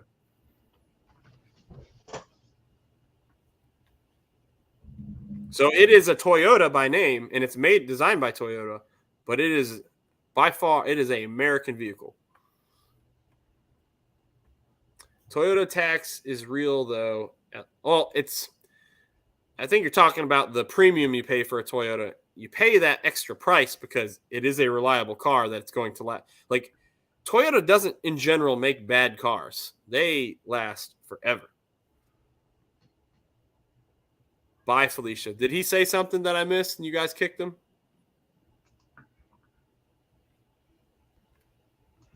Let's see. I'd rather have a thirsty, reliable, paid-for vehicle than my massive payment insurance and astronomical repair bill. Yeah, I hear you. I tell you what. You know what my dream car right now is, Gary, for a daily? And my dad here.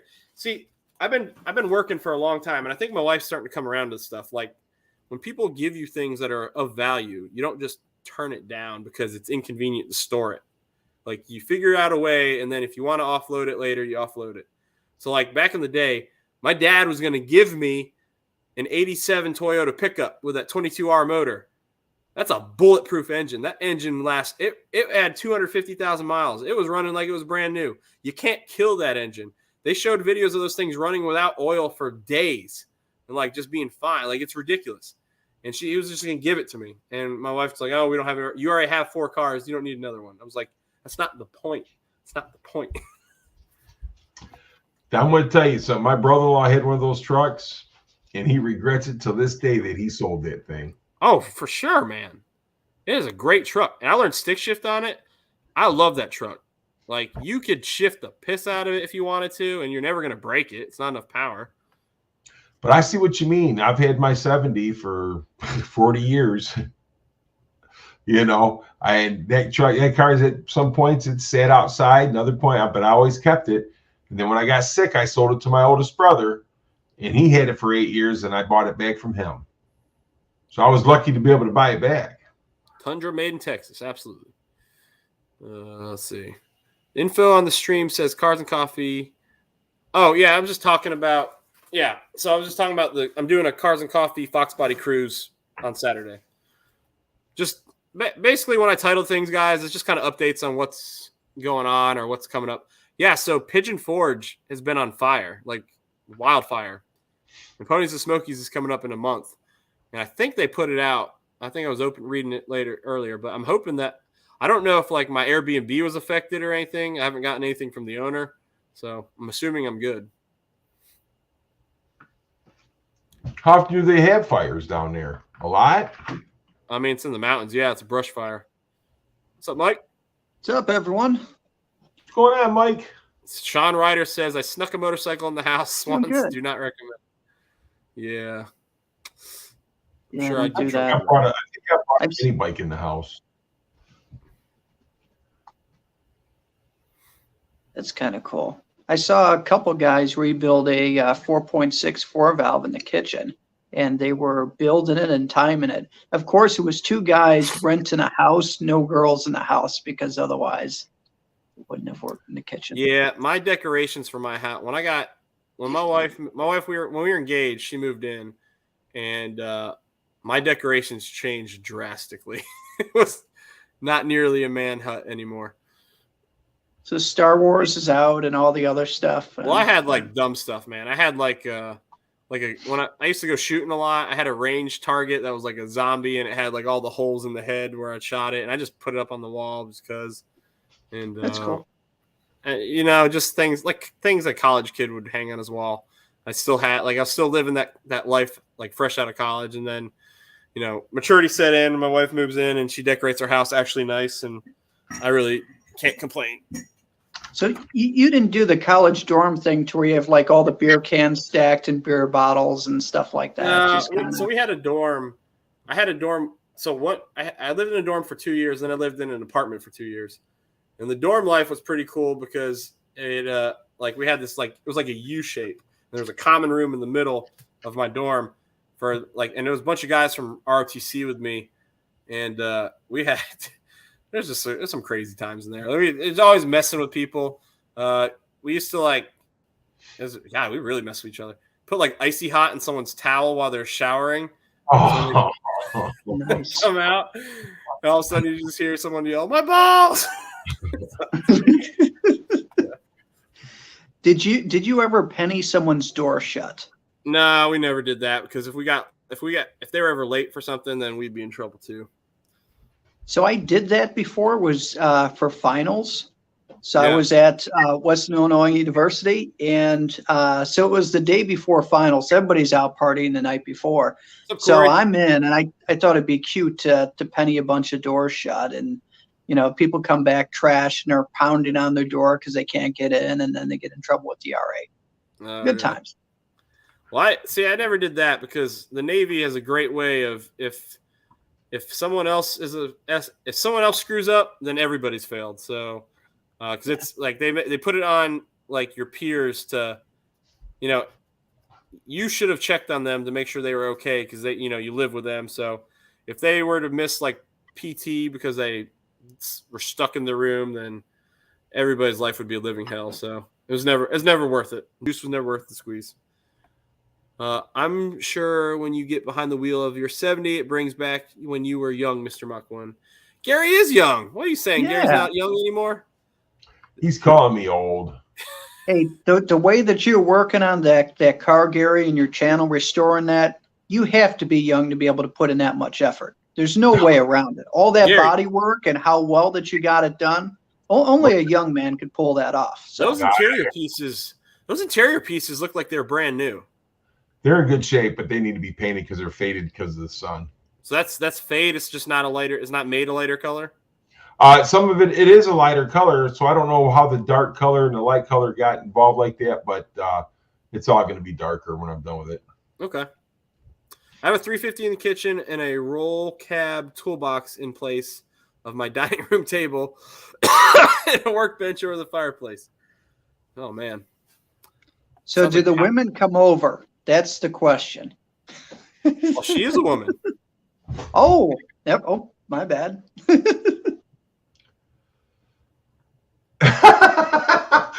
I'm sorry. Mike, we're just going to kick you out of here before you eat your... No, I'm sorry. I didn't know that either. You know what I'm saying? That in the name should have told us that. Yes. No, she's very knowledgeable. She's one, like, she comes in here and she offers a lot of valuable input onto engine. Her when her and Ford Blue get in a conversation over my head, I'm just kind of trying to pick some knowledge up. Wait, she was on your stream once before. Yeah, she's Blood. She is I'm gonna be wrong here. You're a gunny, right? A gunny in the Army? No, do you have gunnies in the Army? Yes. She's an E7 in the Army, I believe. I might be wrong. The girl I'm thinking about was a boss girl. She had a boss. No, that's a different girl. She's here locally. Yeah, her boss, that girl you're talking about, her Boss 302 is like one of the most hated Boss 302s in the Boss Owners group. Like the Boss Owners group is a non-toxic group for the most part. But when she posted her car, man, did it get some hate. Why? Because it used to be a school bus yellow, but her whoever owned it converted it to looking like a GT500, and her dad got it and rebuilt it and tried to take it back. But he, instead of doing school bus yellow, he added a pearl coating to it, and then they put a racing wing on it. And the racing wing, a lot of people don't like it. They don't think it's close enough to the 302S race wing, which is like even more obnoxious. That the 302S racing wing is huge, and but like she just gets a lot of hate. They were trying to sell it at one point, and they thought it was overpriced. But they saved a car that didn't look like it was supposed to, and brought it back closer to it. And they have another Boss that was a fire car, and they saved that too. And that one's also received a lot of hate. So I'm probably going to have her cars on the channel at some point just to kind of do a feature on it and be like, and it's going to be titled "The Most Hated Boss 302s in Existence." And I'll just probably tell the story for those cars because they don't deserve the hate. Yeah. Well, if they brought them back, then you'd think that they would get a little bit more love, you know. Well, they were trying to sell them, and they were salvaged. Part of it was their salvage titles and the prices they were asking for them. A lot of people thought it was way too much. Well, salvage title will, cramp the price real easy. Oh, for sure. I'm teaching welding at the college in Eagle Pass. Sounds like my kind of kitchen. Hey, Gary, that's the funny thing, though, with today's car prices, even salvage cars, they're asking a ton for. If you look at, like, the Cobras, even a salvage title one is just the prices to the roof. Well, because those cars are getting rarer and rarer. So that's one thing. And another thing, a lot of these cars, they haven't had a lot of damage.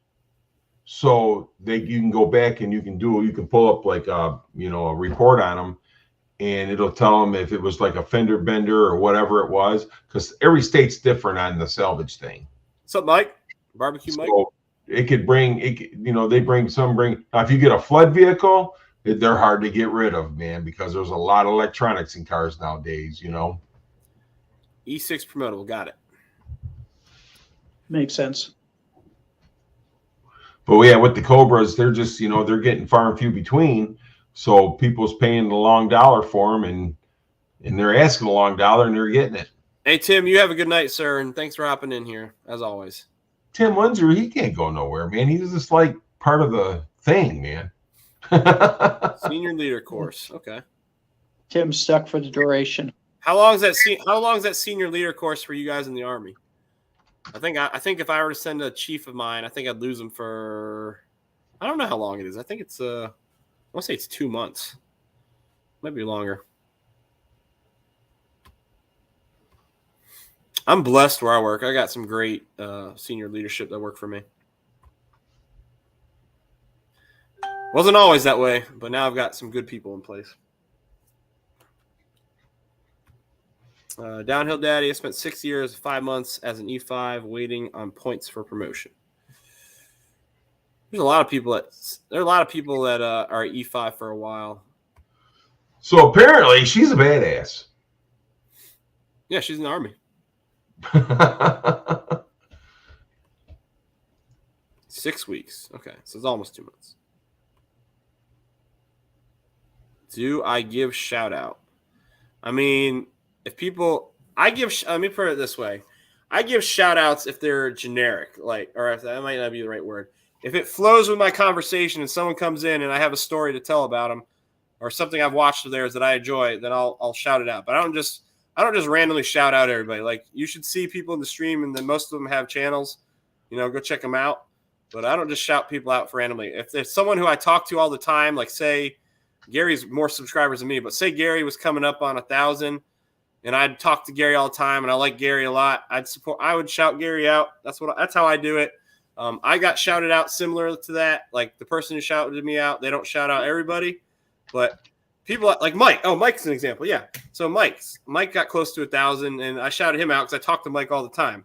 So like people I talk to are the people who I like to help out, just because it kind of worked out similar for me. And I don't shout out people all the time because like that, because I think that if I do that, it loses value when I do it, and people might not actually look at it. It's true. Thanks again. What's up? Thanks again. Oh, no, you're good, man. We had a major flood here in British Columbia before winter. A lot of flood damaged vehicles on the used market. Yeah, it's scary though, because depending on what state you're in, used vehicles will get moved so they can get sold as flood vehicles, and they won't show up as flood vehicles. Do you get a lot of that in the Carolinas, Matt? Or I don't think they're allowed to do that here. I might be wrong. Good for parts shopping, but I'd stay right clear away from buying a whole car. Thank you, Princess Jamie, for your service. Absolutely. Yeah, thanks, Princess Jamie. Sean Ryder, we get a lot of them cars here in Michigan. You have to lift the carpet to see if they are waterlogged. That's the easiest way to look at them. I tell you what, in the Norfolk area, Norfolk, Virginia, that area floods all the time. And like I had an ensign that worked under me for a while. Thank God he got kicked out of the Navy because he was terrible. But that kid was an idiot, and he told me one day, he's like, yeah, my buddy had a challenge. I don't know why he was telling me, but he's like, my buddy had a Challenger, and he got stuck in a flood, so he was my boy, and I had to go get him. And then he drove his Nissan Altima out in the same floodwater and also flooded his car. And he's like, my car got all wet inside. Do you think I got, like, if I were to sell it, do you think I got to tell people? I'm like, yep. I'm going to pull a funky 5.0. Damn hillbilly. No, he wasn't a hillbilly. He was almost, I don't know. He was like a gangster wannabe is what he was. He got kicked out of the Navy, though. It's for the good of the Navy. I'm glad he did. Well, he got kicked out, huh?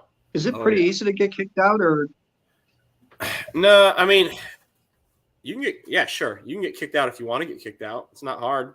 You go do something bad, right. You get kicked out. You don't want to get a shot, they'll kick you out. Not just the COVID shot. You say, hey, I don't want my flu shot, they'll kick you out. Really? Any shot, yeah. I mean, wow. And so this goes back, like, this isn't new. So when people think when people think that the COVID shot is a new, like the requirement for that is a new thing, it's not. The military's had mandatory shots for years. General Mattis, when he was the SecDef, he put in place that you have to be deployable within a year or we're going to medically separate you. So to be deployable, you have to have a certain number of shots, certain types of shots. So if you refuse to get any of those, you're not deployable. So guess what? Medically out. You're administratively separated. Well, my friend at work, Lavelle, he was in the military for 20 years. And he told me straight up, he says, look, I've had so much stuff shoved in my arm. He goes, this COVID ain't nothing. Oh, yeah. You guys think, if anybody thinks that this COVID shot is bad for you, you guys do some research. Look up the anthrax vaccine that all these guys had shoved in their arms. Like some of these got, like some of that, people got really sick from that. Like it is not good stuff. It was like straight up poison that they shoved in the arms. And that's back before people cared. And now because it's political, everybody's freaking out. And now I don't want to talk about it anymore because I don't want to talk politics. But like, it's just dumb. Like I'm not going to talk politics. Didn't it used to be that, and I'm ignorant on this, so please excuse me, but didn't it used to be in the military when you were in it, if you weren't conforming, you would just get your ass kicked and you wouldn't get kicked out? I mean, to where you belonged to Uncle Sam, so they were just going to put you in line? I mean, is that... You can dress someone down all you want, but like you're not going to physically lay hands on anybody. Okay. It's the military. The military is coming a long way. I don't know how to. I'm trying to tactfully say this. That Mustang girl is here. That's the girl who's got the boss. So let me put it another way, Matt. If you had a troubled kid and you were putting them in the military, they would be straightened out. Is that still the case now? That's all on them. Like I can't guarantee they'll be straightened out. They will be they'll be disciplined, and for messing. If you mess up, you're going to be disciplined. You'll get extra mandatory instruction. But if they continue to mess up, the way it works, right? You'll go to mass in the Navy, and basically it's non-judicial punishment where like there's no judge, jury, executioner. That's going to be the captain. They're going to like say, "Yep, you're guilty." They're going to listen to the facts of the case. There could be an investigation if something bad happened. But if you just suck, you're going to go up for a DRB, a DRB, documented review. Oh, God damn it! It's not a PRB. Maybe it's something review board. But you're going to go up in front of the chief's mess. They're going to dress you down, be like, "Hey, you screwed up all this stuff." But you have to start a paper trail. So people suck. You start a paper trail, start documenting it. Eventually, they'll go up to a mast, and eventually you'll be able to get them kicked out of the Navy because they suck so bad. Well, I remember back in the day, guys that worked for us at the yard, they went to Vietnam, and the reason why they went to Vietnam because they committed a crime, and so the judge sent them. There are people that choose the military. I mean, that happens every now and then. You'll meet someone that chose the military over a prison sentence, but like those people can't hold clearances or anything like that. So like there's very limited on what work they can do. So usually those people come in, yeah, they could straighten out, but they're usually just grumpy people because they work some sort of shit job. Like working in a junkyard. Back in the day, boot camp used to change your life. These days, not so much because military has become soft. And they used to have a boot camp here for people that had committed crimes too. Hey, Gary, there's nothing wrong with having a junkyard. Oh, I agree. Some people just, think differently. Yeah, I mean, I love talking military stuff, but there's just, things have changed. You don't even know, David, you don't even know the changes that are happening right now. And maybe one day I'll talk about them, but no, I'm not going to today. There's some things that happen there's some things that are happening now that I look at my master chief, my E9 who works for me, and we had this discussion the other day, and I'm like, this is a new Navy. Like I thought, like I used to be the new Navy. That was my generation. And now I look at it and I'm the old generation. Like it's crazy to think that now. That Mustang girl said that she's doing an intro on her channel. One platoon sergeant was one of the military or jail in my early days. He's a retired first sergeant now. Nice. Channel intro video will be up soon. AJ and did the intro shots yesterday. Nice. Make sure you don't use any copyright material. Yeah, AJ is a guy near me named, if he has a channel, I think he does. It's called The Boosted Joker. I gave him that name because his name was silly before. Mine is a lot better. He's got a channel called the what? The Boosted Joker. It's a EcoBoost, and he's got a gigantic Joker wrap on his hood.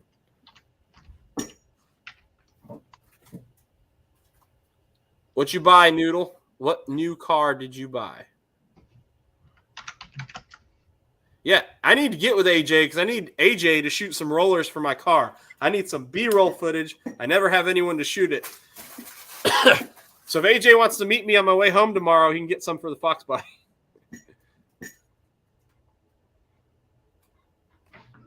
I came in on the tail end of Bush. Things have definitely changed. Oh, yeah, they've changed. So funny, you guys want to hear a funny story? And I will not allow, please do not take this conversation in any bad directions for me. All right. I don't know how else to say that, but I'll tell you a funny story. I got called up so anytime you hear all officers late to the wardroom on a ship, it's usually a bad thing. Something's happened, and we're going to get some quick counseling from the CO. And so one day I got told all officers late to the wardroom. So we go up to the wardroom, and the guy who I used to work with is an LDO. He's a limited duty officer. He's a prior senior chief, prior E8 in the Navy, became an officer. And I worked a lot with this guy. He looked like a Milano Vin Diesel. He's just this huge guy. I was talking to him, and I was like, "Hey, man, what's going on?" He's like, "Oh, it's a doozy." And I was like, "Okay, well, great. Somebody's in a crap ton of trouble." And we got told that day that one of our female ensigns, has decided that they're gonna become a man, and that was so we had like one of the first transgenders on board, and like completely caught me off guard, caught everybody off guard. But it was a unique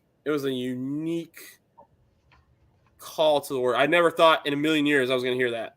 Never. Yeah, it's probably a hot topic these days. Yeah, so we won't discuss that further, and please don't voice your political opinions in the stream chat, or I'm just going to delete that. Well, we had a guy in one of our car clubs up here. He did it, full sex change, full everything. I don't care. I don't care what you do. I just think that like if you're going to do the change, it is elective, and I think it should be paid for after the military service, not while. Well, he was in the military too, but he was out of the military at the time when he had this done, so he was already finished. That's what I'm saying. I think the change needs to happen after service, but like you know what? If the Navy does it, that's what they do. It's just it's so expensive, and you lose. The reason I say that is not because I don't care what someone does with their body. I really don't. But you lose that sailor for a long time because they got to go through all those therapies to get right and all that, and you lose them, and so you're losing. And when you have something called your manning, right, is all based on numbers.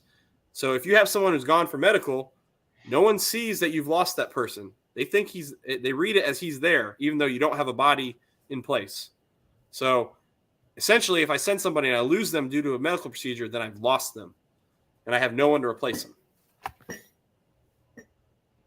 Well, the guy that did it, that's in that car club, it's Motel Muscle. He said he was doing it, and everybody accepted it. Nobody never said nothing, to the guy negative or anything, and he did it, and he's still in the car club. Still driving. He has a Firebird. Yeah, I don't really, man. I'm still friends with this. I'm still friends with this guy. He's a guy now. I'm still friends with him. I mean, I liked working with him because they had a great work. She, whatever, had a great work ethic, and that's all I cared about. Like as long as you did your effing job and you didn't cause me grief or anything on work, I don't give a rat's behind. I really don't. All right. No, actually, Sean, the guy I was talking about is not the one who did it. It was somebody else. It was a girl who became a guy. Why are you asking if my father passed away or still alive? Yeah, they need to go. All right, they're done. I don't know who you are, but you're asking so. There's just some weird discussion coming from you, sir. He has not said anything bad, but it's just something's off there. Oh God, David, I know what you're talking about.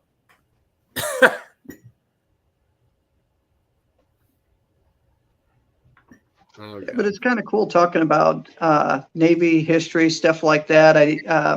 You sent me that stuff, and I haven't looked at it yet, and I just realized that now. Son of a gun! I meant to look at it too. So my grandfather had gone pretty high up in the Navy, and I won't get into all the details on this stream, but he got pretty high up. He was involved with some of the nuclear programs, getting nuclear propulsion onto Navy ships. And for World War II, he actually got a letter from one of the presidents, which I shared that with Matt. So it's kind of cool talking about, history of the Navy and just some neat things. Oh, all the military's got some really cool stuff. My dad was actually in the Air Force. He could play pro ball. He had a scholarship to go into college and everything. He had, guys watching him ever since he was young. And he decided to go into the Air Force instead. My dad was in the Air Force and my grandpa was in the Navy.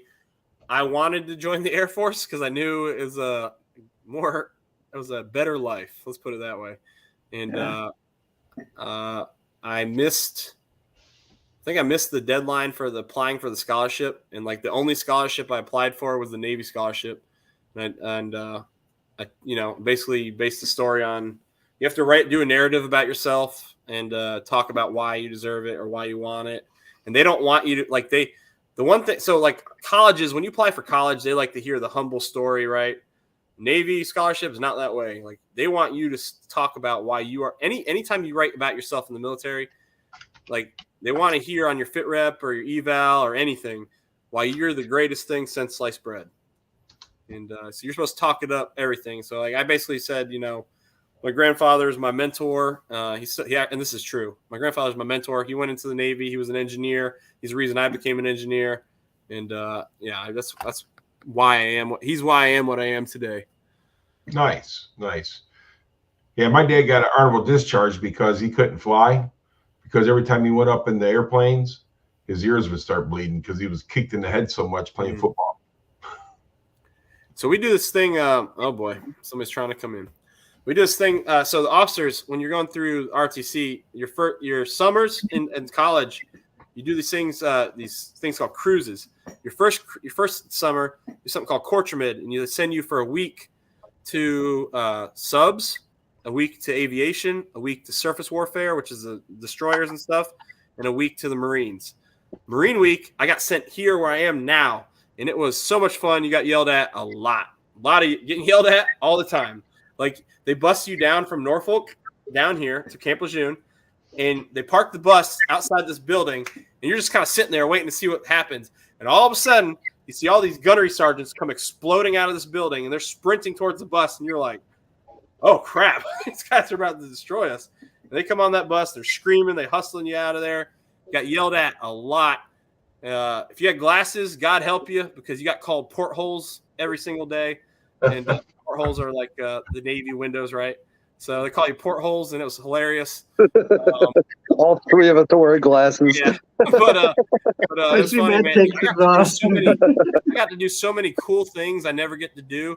Like and I know we're getting away from the car topic here, but I don't mind talking marine armor or military stuff. But you got to shoot all these weapons, do rides and things, and never get to ride on before, or flying things, and never get to fly in. I got to do a simunition city where you got these they're basically like paintball bullets. Like they're actually like real shaped bullets. You got to do patrols through city, right? They teach you how to do all that, and it was so much fun. We did pugil stick battles. And it got like super, super intense. Like they tell you pair up against somebody who's about the same weight as you. And I'd go against this kid from the Citadel. And this kid, and it was crazy. It was the craziest thing I've ever experienced. This dude, they wanted you to fight like 3 times in about 3 minutes. That was what they expected. This dude from the Citadel comes charging at me. And I played hockey, right? So I'm not wrong. I don't know. It's like I know how to kind of throw my weight around a little bit. And so this guy comes running at me. And before he could swing, because he was going to swing at me like this, before he could do that, I stepped into it and I threw the jab like straight in his chest. Feet come flying up. He falls down. He's laying on the ground, right? He's laying on the ground. I'm like, oh, cool. It's all done. And then all of a sudden, this Marine gets right in my ear, and he's just screaming at me. He goes, he's not effing dead yet. Effing kill him. And I'm like, and I look down at this guy, and I'm like, I am so sorry. And I just start wailing on him, like beating him into the and eventually they grab you from the back, they pull you away, like, all right, reset.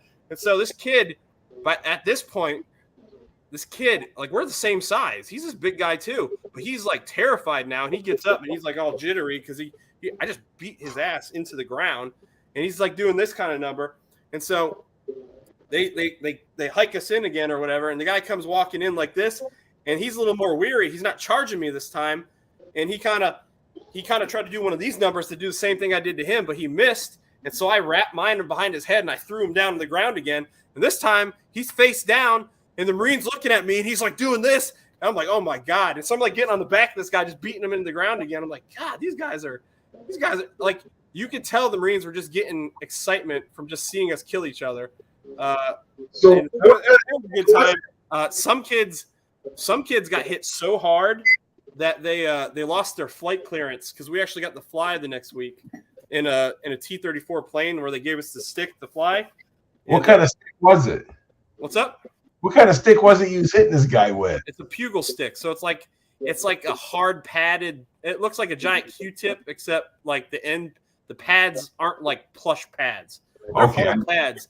If you got hit in the head, like you're wearing a helmet, but it hurts. You got clobbered pretty hard. And I mean, dude, we got like they were on us to kill each other. It was a good time. We also did the gas chamber. Gas chamber. You know, for you because you won. No, the gas chamber did that. That wasn't a lot of fun, but I tell you what, I would go in the gas chamber 10 times before I got pepper sprayed again. I got pepper sprayed once. Hated that. It was the worst feeling in the world. Yeah, when I try to get my wife to the gas chamber, she kind of leaves the room. Yeah, doesn't dirty looks. Not the same. Not the same gas chamber.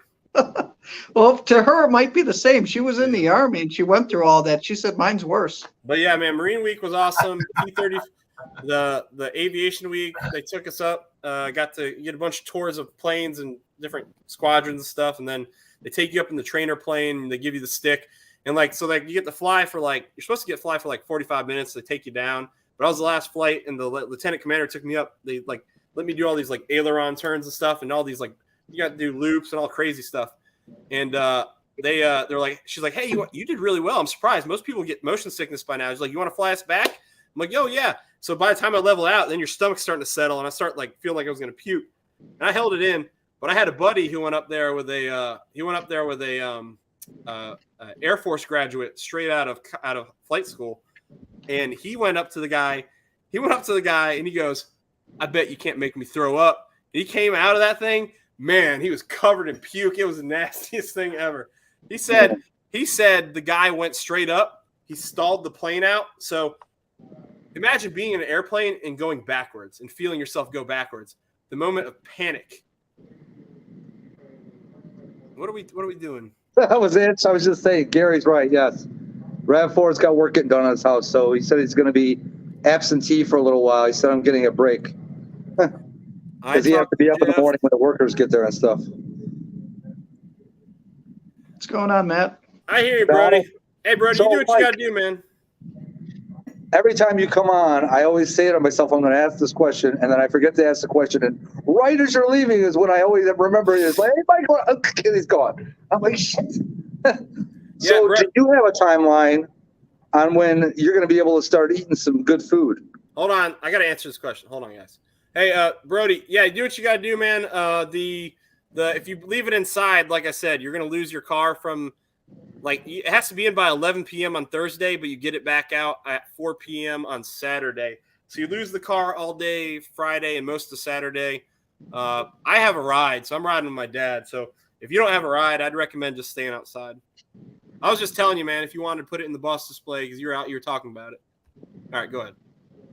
All right, so I went back in the hospital Wednesday, Thursday of last week, had another procedure. So now I'm able to have some soft food again. So I'm actually on baby food, believe it or not. Huh. So do they have a timeline as to when you think you'll be able to get back to normal, basically? So I'm seeing a specialist at Northwest Medicine coming up in March, and I'll find out more then to see if I can get on some off-label stuff.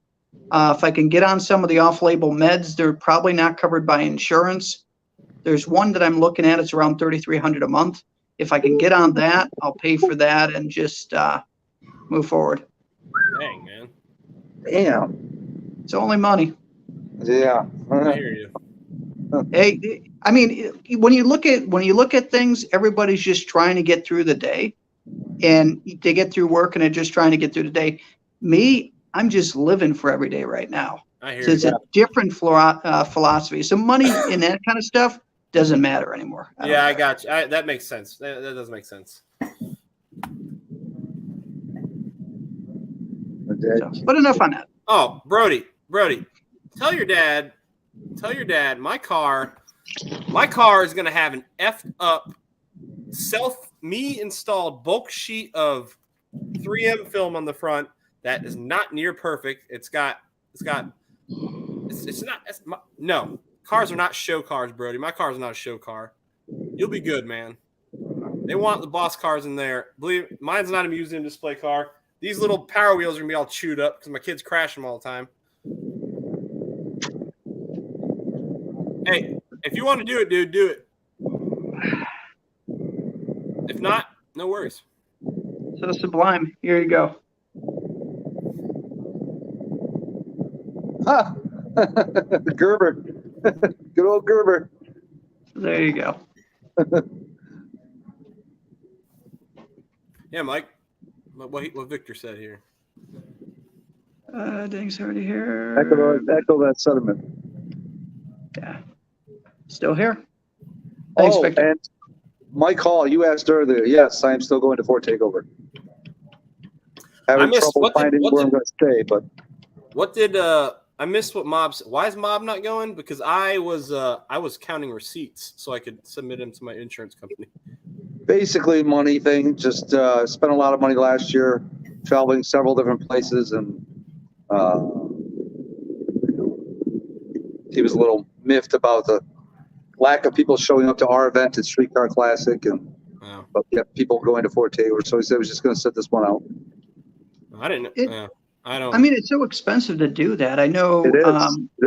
like when you guys went to Florida and he was trailering his vehicle and towing it across country with his truck, and I'm just in my head just adding it up, and I'm like, that's an amazing amount of money to do that. I mean, that's and you're driving so slow because you can't do 90 on the highway like you do with a car.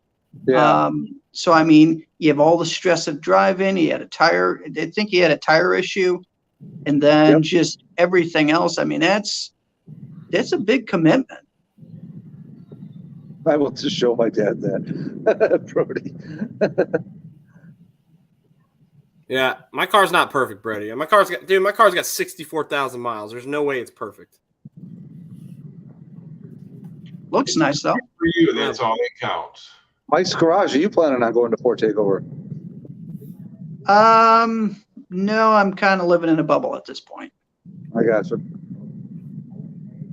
I'm not going, in case you're wondering. I already knew. Mr. 13-hour drive and too many boys, and it's not just that now. I've been hemorrhaging cash in my house right now. Yeah, I was gonna say from the flooding. Yeah. And so I'm actually not happy about that. Like, the only reason I can do the Ponies and Smokies right now is, like I said, I don't know, you weren't here earlier, but I've been saving my YouTube revenue. You don't make a lot, but I've been saving it and saving it and saving it. And it's paying for my Airbnb. So that's like the only reason I'm going to this is, and so I'm going to try to make some sweet videos while I'm there, hopefully. But I'm also not going to like go out of my way to make a video if it's going to like take time away from my kids. So it's going to have to be stuff like with my kids, right? Yeah.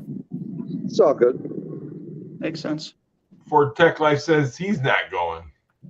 He lives in Cali, though. He's pretty far away.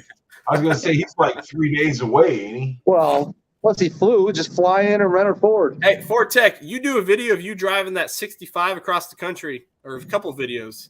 You make a series of that. Just have a trailer with like one of those big canisters that holds the fuel so it's easier to refill as you're going across.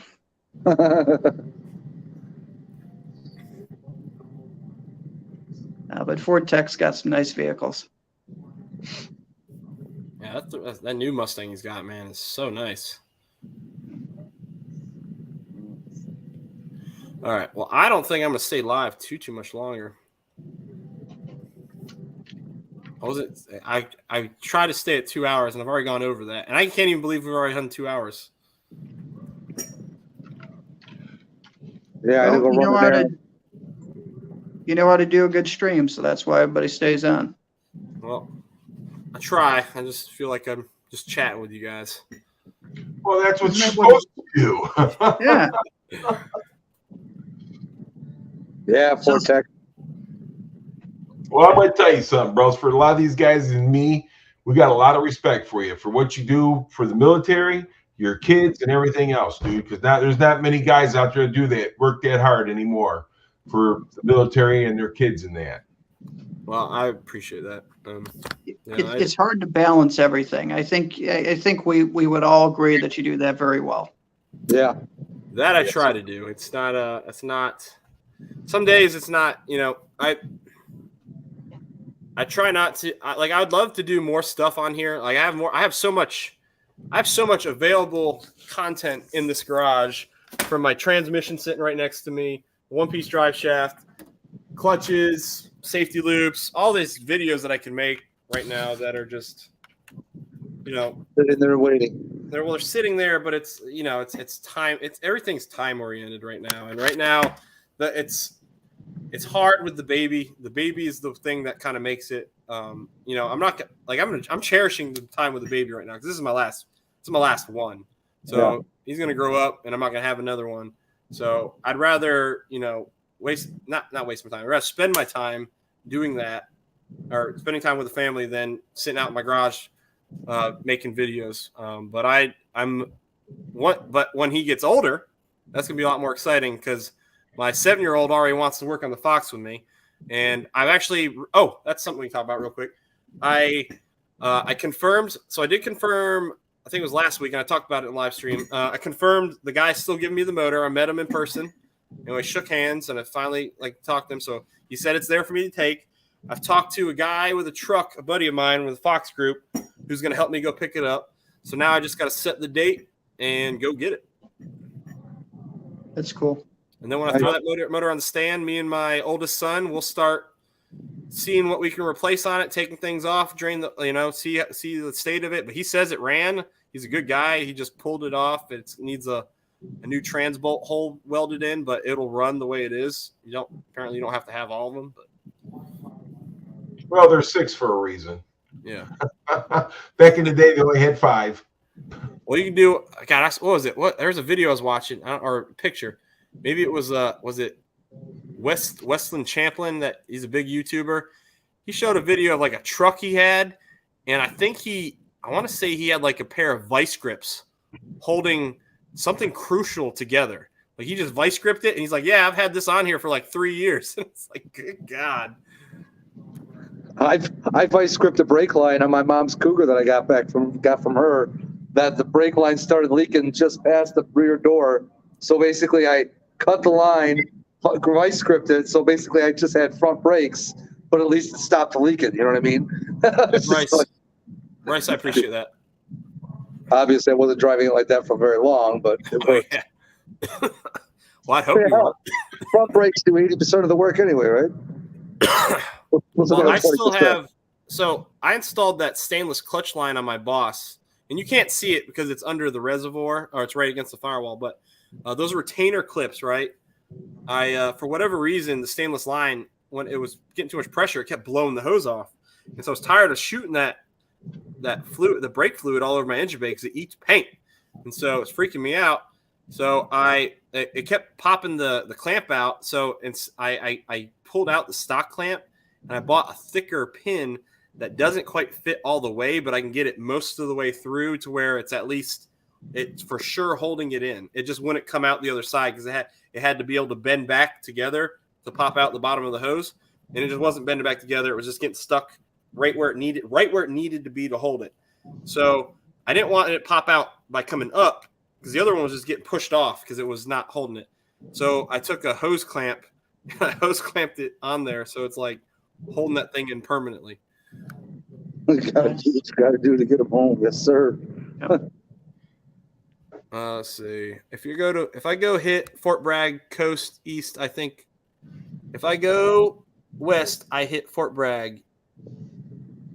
Fort Bragg is right near me. It's 2 hours away. My dad lives literally right outside Fort Bragg. How far is the Ponies in the Smokies from you? 7 hours. And how far is Fort Takeover? You said 12 or 13? It's 13. Yeah.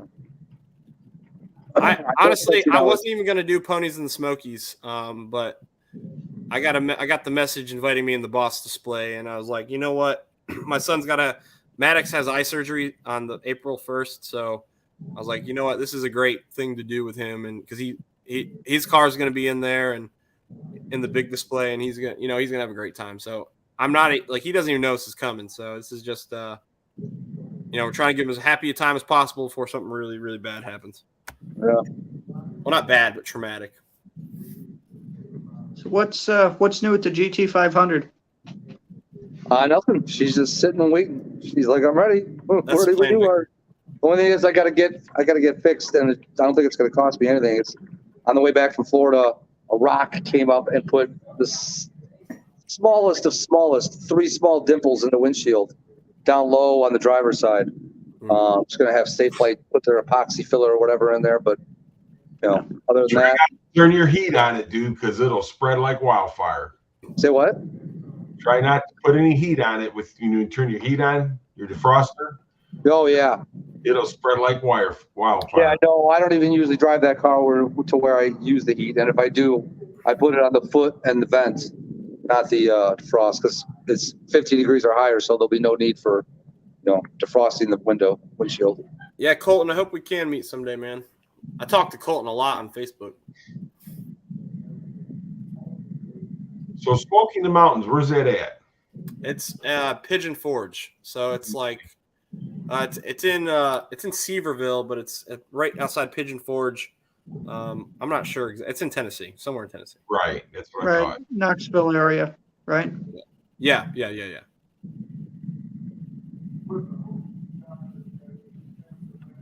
Yeah. I'm hoping to hit the tail of the dragon on the way there. I got some friends locally. Who are so I'm going to stay at my parents' house the night before I leave, and some friends locally are leaving the next day, and they're going to have to come right by where I'm going to be at, and so I'm going to try and meet up with them. So we have a good group of Stangs to cruise with on the way there, and we're hit some like nice scenic spots like waterfalls and stuff like that, and I'll just have a nice cruise out there. Yeah, the wife wants to hit that tail of the dragon. So do I. I'm thinking about doing it before Ford takeover. Now, I just need seriously, the thing I'm most freaked out about is because I'm going to have the damn Mini on the back if I go to the Dragon. I'm worried about one of those sweeping turns and then dragging the basket. Yeah. So I'm hoping that this is enough. I could get a bigger one, but it's already heavy as hell. Yeah, I mean, I'm going to guess it weighs like 35 pounds here. so between that and the mini car, I guess that kind of helps your weight distribution, right? Oh, you'd think that, but I got a video. I got that video of my boss with a trailer. So I raced my buddy and his boss. I remember that. Yeah, I had my trailer on, and he was like, the road was ending for me, and he's like, "Hey, that lane's gonna end quick." I'm like, "Yeah, you better beat me." He had just gotten his boss, and he's like, "I'll try." And I'm like, "Dude, you've got like 600 pounds off on me right now." I was pulling a heavy ass trailer, and yeah, you can spin those tires even when you got all that weight down on the rear axle. But I also had the garbage Pirelli P0s back then. Oh no, I didn't. Yeah. I don't think I did. I don't remember. So what kind of tires are you gonna run? I got for the Mickey. Dragon? What's up? What kind of tires are you gonna run for the Dragon? I mean, I got Mickey Thompson's on the back, Street Comps on the back, and then I got Pirelli P0 Summers on the front. Yeah. It's not warm enough. It's not warm enough for those P0s. Those P0s are trash. I might replace them before I go. I'm not sure, but I really wasn't planning on spending that money this month. Yeah, I remember the P0 was almost comparable to the Cooper RS3 neon tire. Very comparable. Yeah, Probably a good highway driver, but that's about it. I'd get another. I'd just get another Mickey Thompson set. Mickey Thompson are good tires, man. They've been around a long time. Well, I mean, they're just they're priced economically, and the performance is good enough that I was happy with them. What David post here? What's this one? I got those ET Street SSs in the basement that probably got all of 14 miles on them.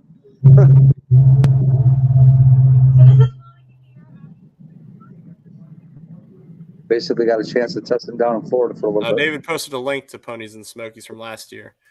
Gearhead did a lot of videos at Ponies and Smokies last year. Oh, I'm sure.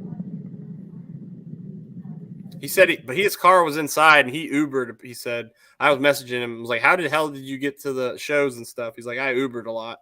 So my dad's going to be there, so I'm not going to be stranded. I was like, I could probably reach out to some people I know who are here and get some rides from the channel. Following you there or meeting you there? What's up? Is he following you there or meeting you there? Oh, we're gonna drive together, man. We're gonna have walkies. It's a lot more fun when you're cruising. Yeah. And it's gonna be a lot better when I strap a GoPro to his car and I drag race him, even though he's in a 3-valve, and I'm hauling that little mini car behind mine. I still destroy him. It's not fair. It's not fair, and it's mean to me bullying him, but it'll be a funny little clip.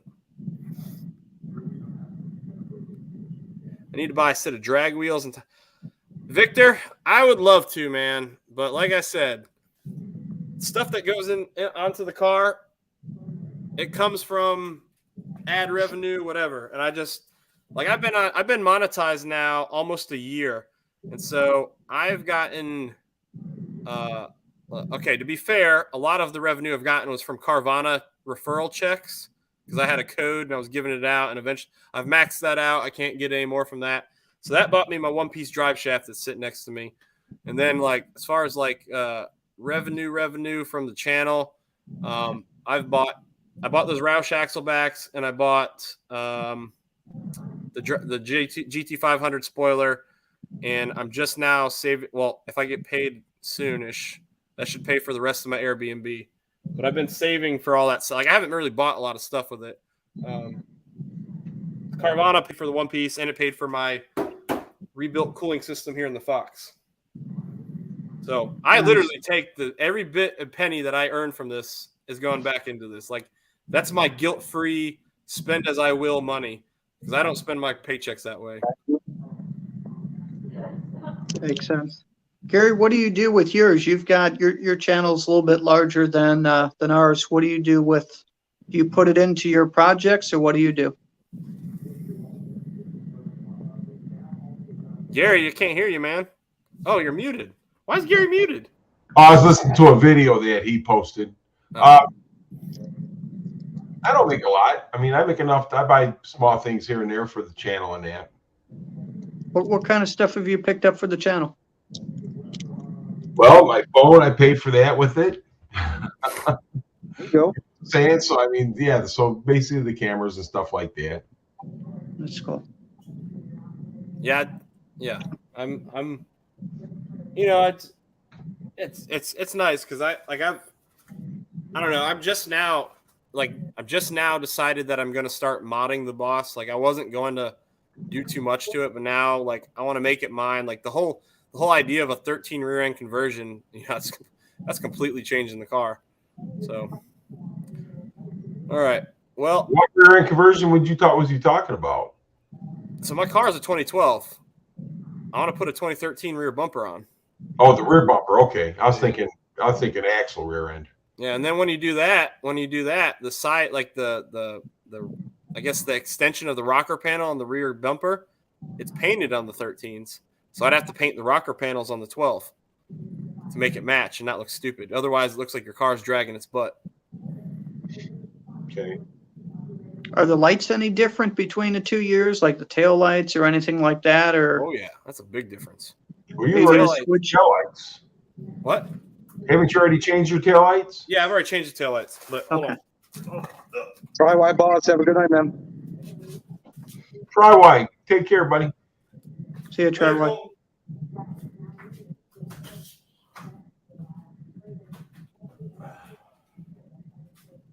Where'd he go? I think he's getting the lights down. What, like the side marker lights? No, the tail lights. He called those lights right there candy cane lights. Yeah, huge difference on the tail lights. Yeah. So this is the 12. David, he said he loves the front end. He likes the front end look on that one. And this is the 13. I like the 13s. Oh yeah, the 13s are LEDs. You know how much these are used for one? $225 Parts Farm. To get one, even from Parts Farm. You get it from Parts Farm, it's like $350 one light. Yeah. Yeah. To get a good deal on these, you can get a good deal is about $250. That's a great deal for one. Is that all you got, sucker? What's up, Silverback? Hey, Silverback. This is a broken one. I don't know. I was gonna sell this is a broken one. I didn't know if someone could strip out the LED elements from it, so I was gonna sell it for that. But Ford Tech was really quickly getting a guess in there. He's like, 135. No, actually, it's 13S. Is it? Yeah.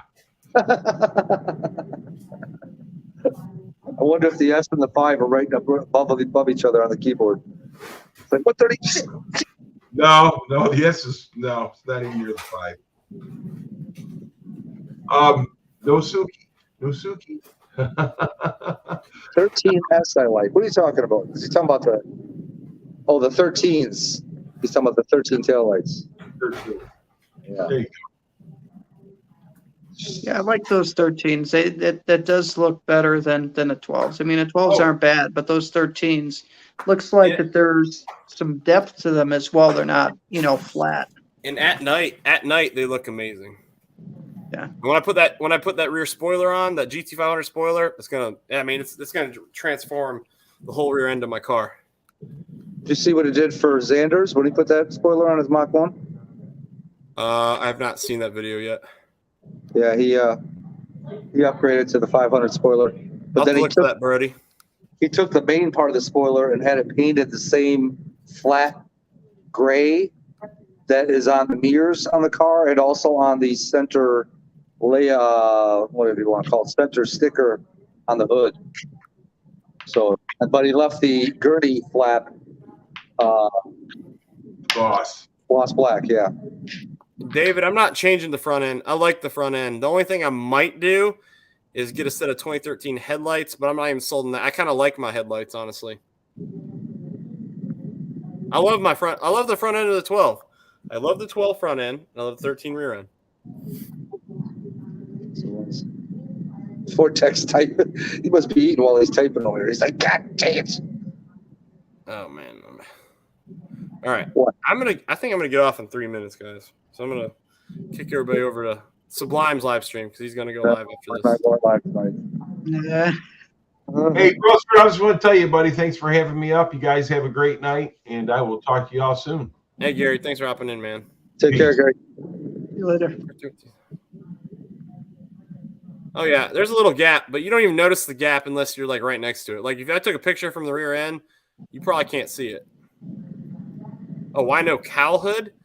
I don't want a cowl hood on the Boss. If anything, I would get a Tiger Racing hood. The Tiger Racing hood is what a lot of the 302R and 302S cars had, and there's substantial air ventilation. I've never heard of that. Tiger Racing Hood? Yeah, let me look. I'll show you. Hey, Silverback. I'm doing pretty good. Was back in the hospital end of last week, but I'm back out, so I'm doing okay. Thanks for asking, though.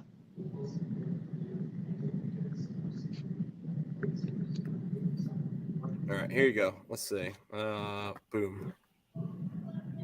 Son of a bitch. All right.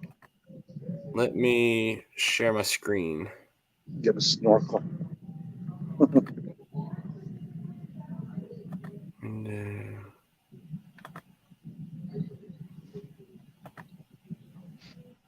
share. All right. So, can you see this? Yeah, I see the Boss. All right. There's their Tiger Racing hood. Oh, see it from the front. And that's it from the front.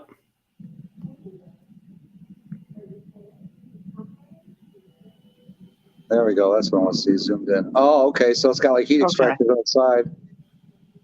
And you can paint it whatever you want. You don't have to paint it like this, but this is obviously the original color scheme. Yeah, I like that better. Yeah, I want that hood. How much is it? Is it a fiberglass hood or what's it made out of? It is, I believe it's, I'm not sure. I think it's fiberglass. How much is the hood? Let's see. I had it up. Oh, Jesus. I don't know. I'm not seeing it right now. Oh, hold on. Here we go. Oh, yeah. I want it, but I don't want it this bad. How much is it? $16.49. The one I just found. Ooh. It's carbon fiber. Well, that makes sense then. That's a lot of weight savings right there. Yeah. A lot of weight savings. Yeah. Oh, That's a lot of money. That's a lot of money. Yeah. Yeah, I don't want it that bad. What I actually would like to do to my car, but I won't, just because it's like $7,000, is upgrade carbon fiber rear diffuser, carbon fiber side skirts, carbon fiber front splitter. And I guess I would probably do the mirror covers or something like that too. That would look sharp, but like I said, dude, they want so much for that crap. It's ridiculous. Just snorkel. Okay. All right. Hold on. Gosh, I keep trying to get out. I'm trying to get all the comments.